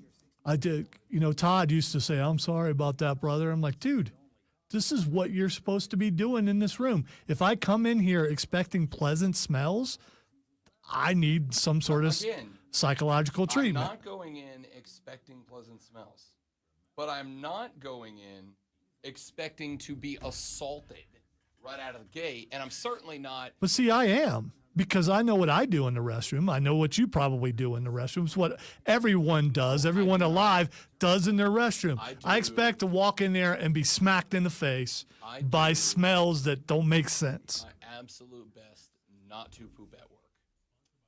If somebody has to poop at work, I understand. I am not offended by it. 98% of the time, the bathroom is not a scene of biochemical warfare. By the way, the radio restroom is the equivalent of a locker room. It just is. We're all dudes. I mean, you know. If somebody is going to come in, once I am already in progress and is going to begin their process, the whole, hey man, listen, in about 30 seconds, this place is going to become a festering restroom. I appreciate the heads up so that I can rush through the rest of my business and get out of there. You know how you because be the more expectation courteous? of something being unpleasant doesn't mean that I'm like, which means I'm good with it. You know how you be more courteous? Offer to share your banana. Oh, God. Forgot about that. So how do the Florida Gators contend with the one thing that Houston does as well, if not better, than anybody else in the country? And that is physical basketball and attacking the glass. Well, they got options, a couple of different ones. Start with this. Florida needs to make this a track meet. Take advantage of the speed that you have. If you watch the Duke game, I said that Duke lost because Duke did not have the clutch gene, which makes sense because they hadn't learned it yet. They didn't have to. They just beat everybody. By the time that they were taking L's at the end of the regular season, which were not very many of them, their seeding had already been set. They were a 1 seed. Now, whether they were going to be the 1-1 seed or the 2-1 seed was still up in the air. But at the end of the day, the Duke Blue Devils were going to have a very favorable draw. So there was no pressure on Duke down the stretch. Then, when they got into the tournament, up until their Final Four contest with Houston, they were kicking everybody's patooties up and down the floor. They were never tested, which meant they didn't know how they were going to react when somebody did push them around a little bit. By the time we got to the end of 40 between Duke and H-Town, the Blue Devils were exhausted. Houston was not. The Duke Blue Devils they looked like they had played a very grueling basketball game. Houston did not. This game, to me, for the Florida Gators, is about turning this into a track meet. Because while the H-Town Cougs were able to do it to Duke, in large part, that was because the Blue Devils had basic basketball stamina. They did not have 40 minutes of hell stamina, which is what the Houston Cougars put in front of them. And because they did not have 40 minutes of hell stamina, when it came down to the most important part of the basketball game, Duke ran out of gas. Houston did not. It really was that simple to me. No clutch gene, and they ran out of gas. So what does Florida do? Twofold. Number one, Florida's bigs will have to attack the glass, and Florida will have to look to counter with speed at every opportunity they can. Attack the glass, get a rebound, look up the floor. Don't hit with one of these little bounce passes to my point guard who's standing next to me and then clear out of the way. Grab the board, look up the floor, find somebody in the middle of the court. Find somebody standing on the logo, hit them with the outlet pass, and then follow it. Make sure that Houston is absolutely standing on the accelerator to keep up with you. You are a smaller team. You are a less physical team. You're still a good team, right? A lot of times if we say smaller and less physical, that's usually me explaining why you're going to lose a game. Florida's good enough that they can be smaller and they can be less physical and they can still win the game. But in order to do that, their bigs have to be competing with Houston on the glass, and their backcourt has got to be relentlessly assaulting Houston's. Make their guards work. When you have a half-court set offense, ball movement, skip that thing around. That ball needs to be passed 7, 8, 9, 10 times before you put a shot on the basket. Unless you've just got an open look. That is not to say pass up open looks in favor of more passes.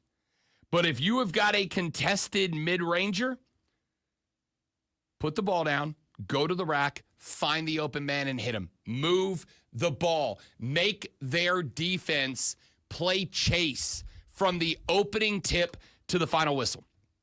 Duke didn't do that. Duke kind of played their traditional game. They ran out of gas. Houston did not. There's some more spots that I'm interested in. One of them is the fact that Houston has been very good at taking point guards who score out of the game.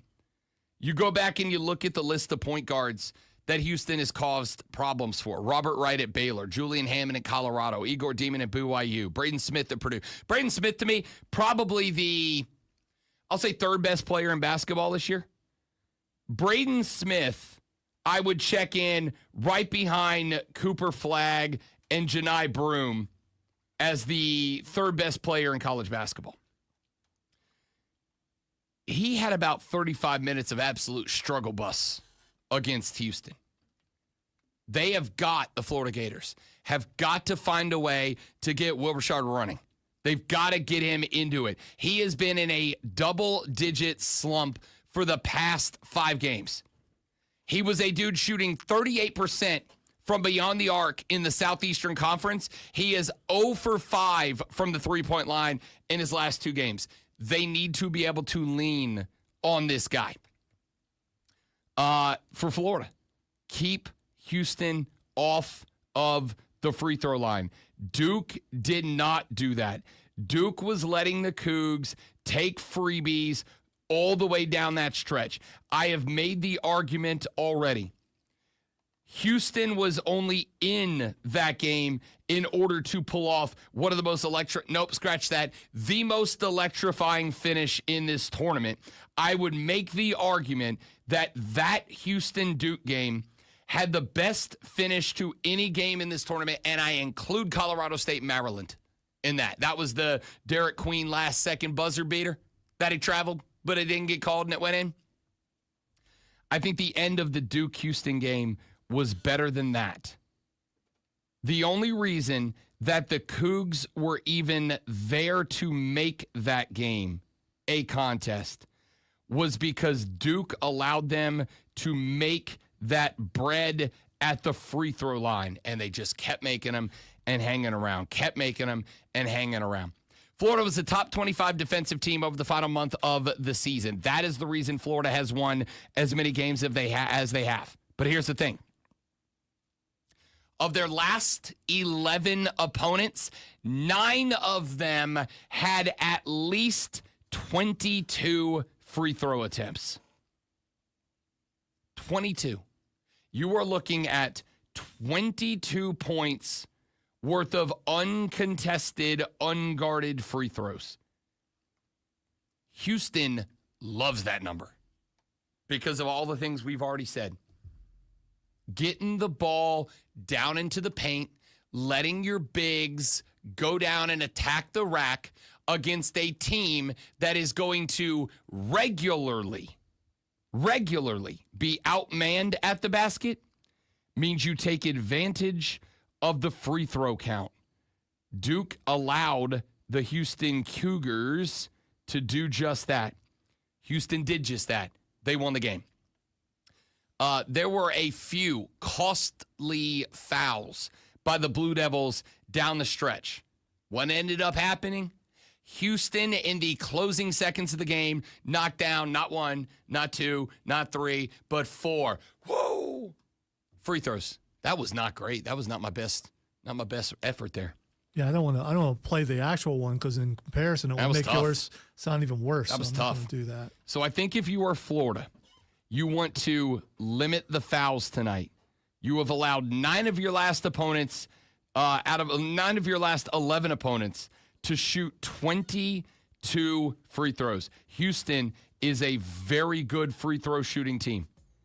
If you allow them north of 15 free throws, you're going to lose that game. You've got to keep them limited to the stripe. Can they do that? I don't know. We'll find out. When we come back, I'll give you my last few thoughts on tonight's national championship game. We will give you our pick and our score prediction, and we'll see what else we get into before we ask what the X is going on and call it a day. Rob Lonzo and you, The Rob Brown Show. It's the Fan Upstate.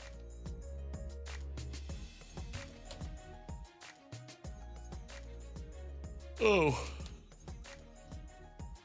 I meant to show thou earlier. That's right. You told me to remind you of something, but, we got into a sweatpants conversation. Have you seen the preview for the Dark Universe Monsters Unchained ride at Universal Studios? I've seen a couple of things pop up, but I don't know if it's that. Okay. So Universal Studios is opening up Epic Universe, right? And it's kind of like Islands of Adventure, but it's a How to Train Your Dragon Land. It is Super Nintendo World, where it's like you're in a Nintendo game. One of them is the Monster Universe World. and they have a full ride. And Oh, that's the one. I did see something with Frankenstein. Yes. And that's animatronics Yes. supposedly, and that looked, yeah. Yes. So I've been seeing bits and pieces of that. So they have the most advanced and fastest animatronics in animatronics as the monsters in this ride. And so the premise of the ride is you go in, and it is the great-great-great-granddaughter of Dr. Frankenstein, and she is using his tech, advanced it, in order to capture all the monsters from across the universe in order to prevent them from continuing to prey on humanity. And Frankenstein's monster is her assistant, and they have created an animatronic that is capable of walking around and interacting with people, right? But then they have not put out video of the ride yet, which just opened. But they put out short little YouTube clips of it's Creature from the Black Lagoon, Werewolf, Dracula, Man, it's raining hard. I think the Mummy, and Frankenstein's monster. And they showed a clip of I'll see if I can find it. They showed a clip of the werewolf. And he's on a robotic arm that is behind him, and he's backlit so you can't see it. He jumps out of this portal and swipes, but he swipes like real fast. And I saw it, and I'm like, man, this is going to be a ride that is nothing but jump scares, and I have to do it. It was really cool, James. I only made it one day because Leg said, nah, not today.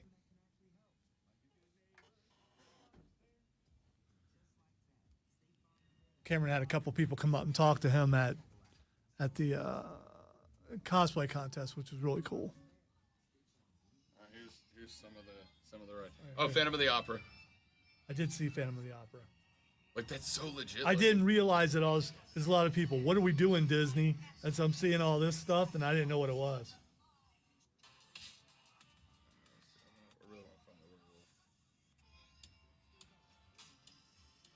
Yeah, I saw that. Oh, it's incredible. Yeah, yeah.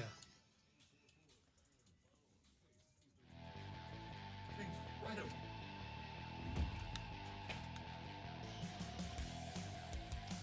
All right, let's talk about the other side of the equation. I've given you the things that the Florida Gators need to do if they would like to become the 2024-2025 college basketball national champions. Let's talk about what the Cougs of Houston must do tonight. Step number 1, stop Walter Clayton Jr. How do you do that? No idea. Genuinely no idea. I genuinely have no idea. Walter Clayton Jr. Is special, man. Like, if you have not heard us talk about it, I love this kid's story. This kid came out of high school. He was a 4-star quarterback recruit. Everybody wanted him. He had offers from every blue chip school out there, every power school, Florida State, Florida, Texas, Georgia, Auburn, Ohio State. They were all looking at this kid to come play quarterback. And my dude decided, nope, the dream is college basketball. I love basketball, and I want to be a basketball player. So he skipped out on football, decided to go play basketball. He had 3 offers to go play college basketball. He had one from FAU, he had one from Iona, and he had one, I forget who the last school was, but it was another mid-major school. And he took the scholarship offer from Iona, where Rick Pitino was the coach at the time. He played a couple of years there, and then he transferred to the University of Florida because they said, oh, this kid can ball.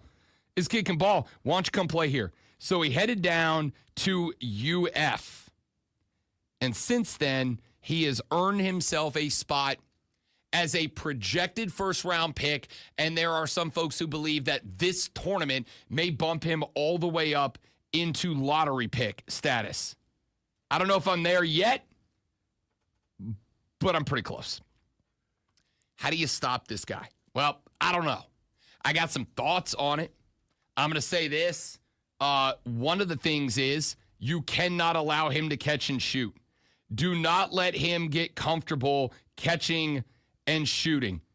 Ball in hands, guide hand up, lift that thing up. This cat needs to have a Coug in his face the millisecond he touches the basketball. The second that ball touches palm, you better have an H-Town Cougar in his face immediately. Because if you allow him to develop any sort of rhythm and consistency in his shot, he is going to make life hell for you. Here's the problem. Auburn did that. Auburn did that. And Walter Clayton Jr. still went off for a 30 burger on him. That is not a guarantee. That is not a guarantee. Houston has a top 20 three-pointer defense. That is something that you hope comes into play. As we mentioned earlier, in defensive ranked and adjusted efficiency, the Houston Cougars are in the top 15. They will have to take full advantage of that.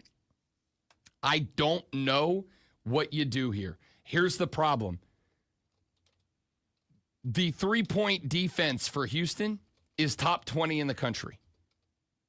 However, they are towards the bottom of the list in terms of three-pointers allowed. They contest them, but they allow them. They close out on you as you are lifting the three, and they put a hand in face, but they're going to give you the space to attempt it. They cannot do that tonight. They cannot allow Walter Clayton Jr. to get comfortable finding his space on the floor and lifting up threes. Auburn did it. They got burned by it. Texas Tech did it. They got burned by it. UConn did it. All of these teams lost to Florida because of that. Houston's X factor. I told you Florida's. I'm going to tell you Houston's. I mentioned him earlier in the show. I'll bring it up here again since, we're talking about it. Juwan Roberts. Juwan Roberts made two of the biggest plays for Houston down the stretch that won the game against Duke. Juwan Roberts was the one who boxed out Cooper Flagg and got the call of over the back. I, again, do not agree with that call. I thought that was a bad call. I think, frankly, it may have been a call that ultimately ended up costing Duke the win. I think it was a well-officiated game. I just did not like that one call. I'm sure there was something else, somewhere else, that went Duke's direction to level it out.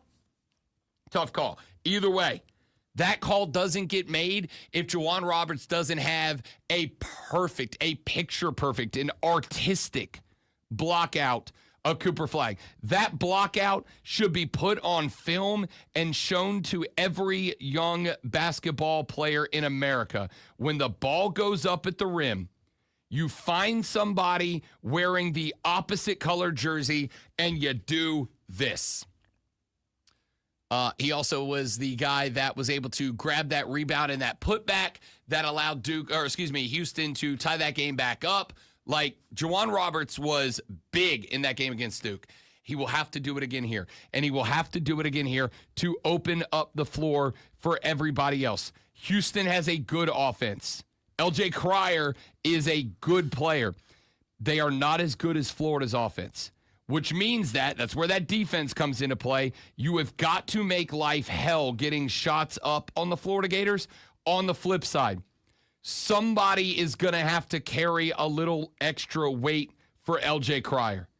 I think Juwan Roberts is that guy. He is that X factor for H-Town. Weaknesses. I gave you Florida's a few minutes ago. I'll give you Houston's here. One of them is the free throw line. The Cougars had an offensive drought that allowed Duke to run up a lead that made a lot of people check out of that game with 3 or 4 minutes left to play. Those people ended up missing out on an electric end of the contest. But it's these droughts that Houston goes on. Houston, 12th out of 16 Big 12 teams in defensive free throw rate, 14th in offensive free throw rate. They give up a ton of free throws, and they do not take a ton of this is adjusted. So let me be very clear. When we talk about the adjusted free throw rate, we are talking about the number of free throws earned per interior jump shot here. For the number of plays that Houston makes from in the paint, they do not get to the stripe as often as other teams do. Now, there's a reason for that. Part of it is Houston does not hunt contact, right? A lot of teams hunt contact. You give the ball to the big down low, and the big bodies up on his defender and goes up with as much intent to get a foul as to make the bucket. Houston just wants to put the brown thing in the round thing, get their 2 points, and move on to the next possessions.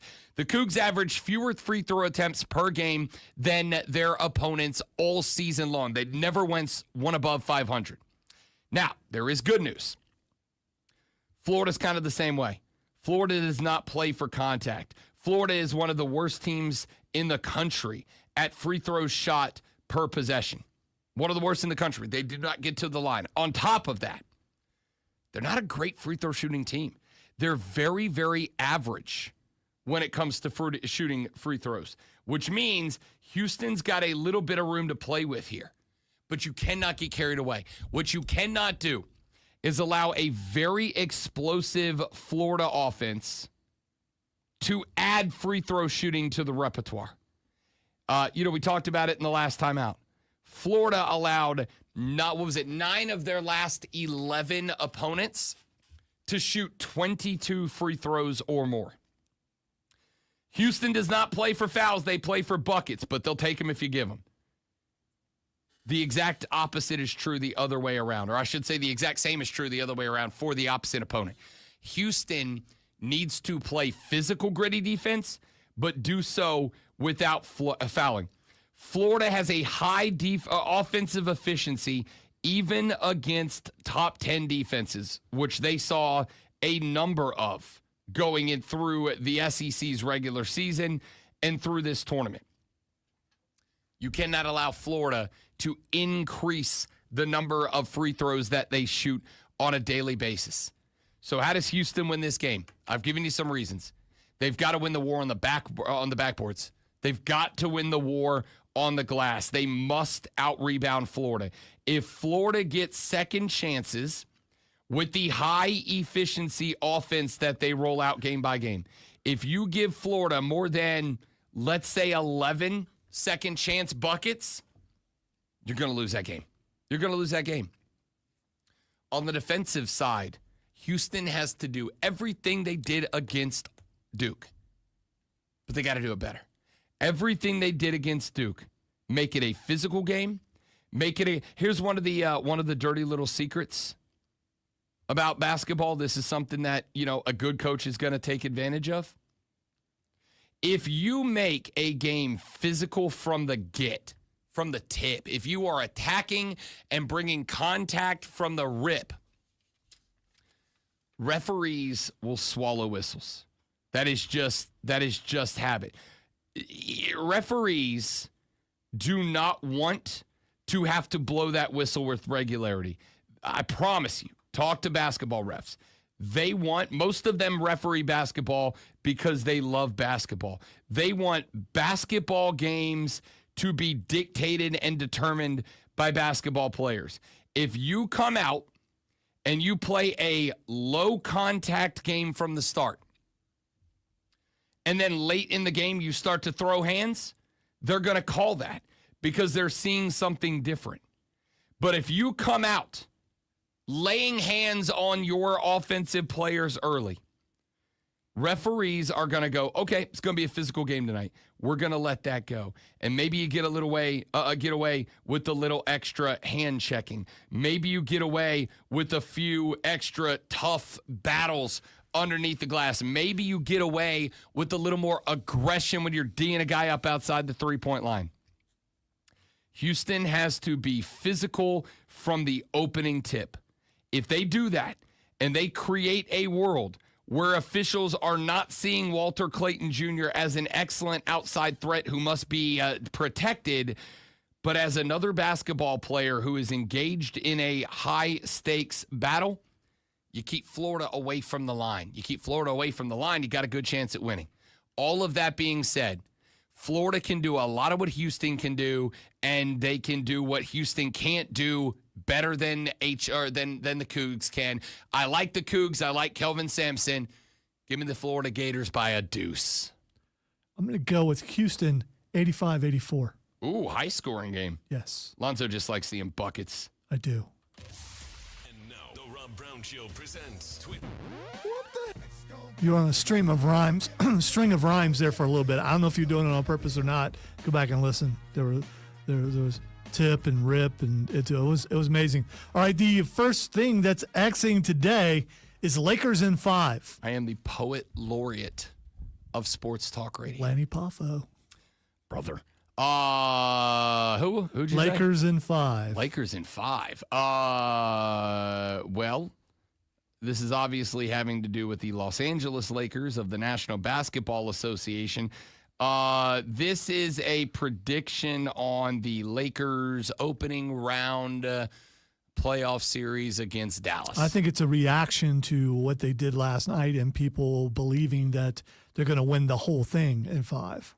Oh, do you mean the LA Lakers that Rob Brown told you to bet on to make the NBA Finals the minute they picked up Luka Doncic and did so with an 8.5-1 ticket? If LA goes to the finals, Rob Brown's buying very nice whiskey. They haven't done it yet, but I didn't say they have. It's look, there they are on TV. What I'm saying with that here, weird Lance, guy talking about it. But yeah, it's they look really good last night. Apparently, what I'm saying here, Lonzo, is I know ball.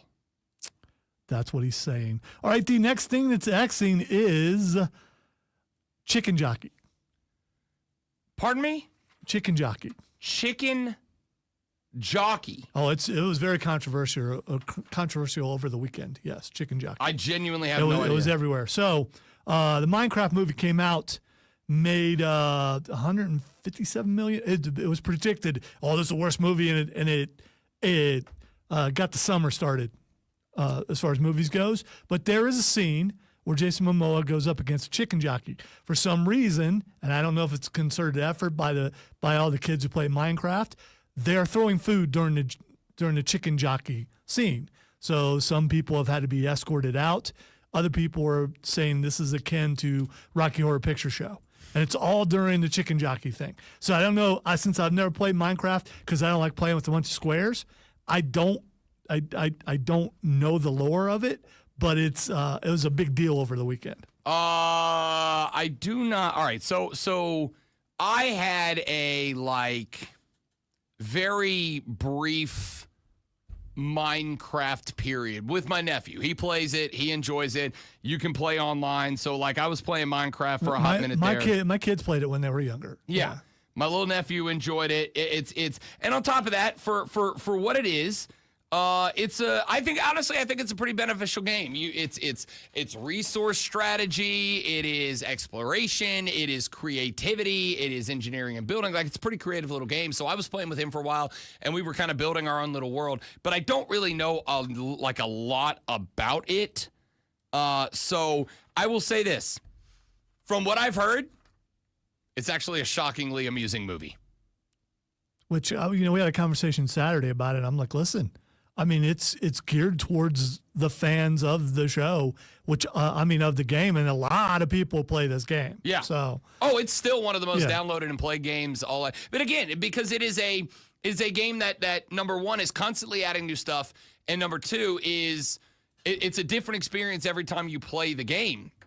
So I get it. In fact, I will even go so far as to say, when I was playing with the nephew, I enjoyed it. It's kind of fun, to be honest with you. And now it is one of those games that there's not really a point to it. There's not really a win. Yeah. Right? But I enjoyed it. And come on, man. It's Jack Black and Jason Momoa. It is. All right. And Jason Momoa should not be allowed to be that sexy and also awesome. Pick one, Jason Momoa. I completely agree. I cannot wait to see him as Lobo. And finally, the last thing that's Xing is... Ladies and gentlemen, welcome to Masters Week. This Thursday, we all gather around the television once again and enjoy a little slice of paradise known as Augusta National Golf Course. The greatest golfers from around the world will assemble to put their talents on display for a fan base that loves this course more than they love their own mothers. I can't wait for anything more than the Masters. And don't forget, Kat Dennings, Absolute Smoke Show. Thank you all for being here. Thank you for listening, and I hope you enjoyed. We'll be back tomorrow to do it all over again, but better, on The Rob Brown Show and the Fan Upstate. Goodbye, friends. It's Riz, baby. We got Riz.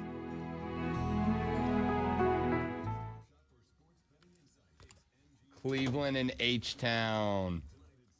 The Boston Celtics are going to the NBA Finals, you guys.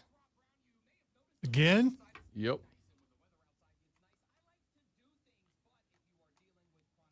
So we, I don't know that I revealed this on the air yet. The wife and I got another dog. You did not, because I was surprised. Yeah. When we talked about it, I don't know, Friday or something. So the wife and I got another dog, and she picked this dog. She picked both dogs. She picked this dog, and she picked a puppy. She got a puppy. Now, my wife has never owned a dog until our last dog, Remy. And Remy was a puppy when we got her. Still present dog. It's not like the dog is, Right. It's still, yeah. She had never owned a dog until we got Remy, who was our first dog. And when Remy got here, she was a shockingly, she's a low-key dog, so a shockingly good puppy. This new dog is a psychopath. We named her Rue, R-O-U-X, like like a gumbo, like you make a gumbo, the gravy you make a gumbo with. Her name is Rue. We didn't name her that. The shelter we got her from named her that because she showed up on their doorstep on Mardi Gras Day. And so my wife found her on the internet, and she found her right when we got back from our trip to New Orleans. We were in New Orleans. The dog was abandoned on Mardi Gras Day, and her name was Rue. The wife was like, oh, we have to have this dog. We have to have this dog. So we got the dog, and the dog is a 5-month-old Australian cattle dog. She is a bleeping lunatic. It is just go, go, go. My nickname, because we're teaching her not to jump, but right now she jumps, and this dog's raw athleticism, dude. So when this dog jumps, she can jump from the floor and lick me on the face when she jumps up, right? So we're trying to teach no jump right now, but she jumps, and she jumps off the back legs.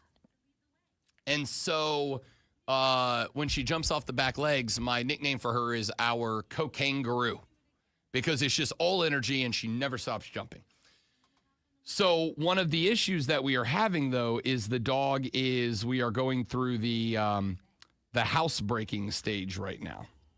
Of, hey, if you need to pee or poop, you need to go outside. And this dog, when we got her and we brought her in, we have an automatic feeder for the cat. We have a cat, too, named Wade. And an automatic feeder. So a gravity feeder, like this big tub of food, and then there's a bowl at the bottom, and as the cat eats, more food falls down, right? Well, we did not know this. This thing holds like 2 pounds of food. That dog got to the cat food feeder one day and ate the entire thing. And so for like 3 days, this dog was constantly wet pooping on the floor in the house. And the wife was losing her mind over it, because you would like clean up one, discipline her, take her outside, show her to poop outside, come back in. 7 minutes later, she would do it again. And so the wife has been learning the glory of having a puppy, having her first puppy, because that is not the same as having a dog. And so we are going through that process. So for another couple of days, I basically have to jet out of here when the show is over to go home and make sure that the dog, because her other fun game that she figured out was the couple of times that we put her in a crate during the day, obviously, until she grows up a little bit. She 2 times has pooped in the crate, but then she gets mad that she pooped at the crate and she kicks it out of her crate. And so it just sprays across the bedroom floor. So I have to run home immediately, because as much as I love being here with all my friends, colleagues, comrades, and coworkers, I love you less than I hate having to clean up a runway of dog diarrhea across my bedroom floor. Ew. My wife is not having fun. It's the best. It's the best. So anyway, that's why I'm leaving now. Thanks for being here. Where's the camera at today? Have a great one. See you later. Goodbye. Where's the camera?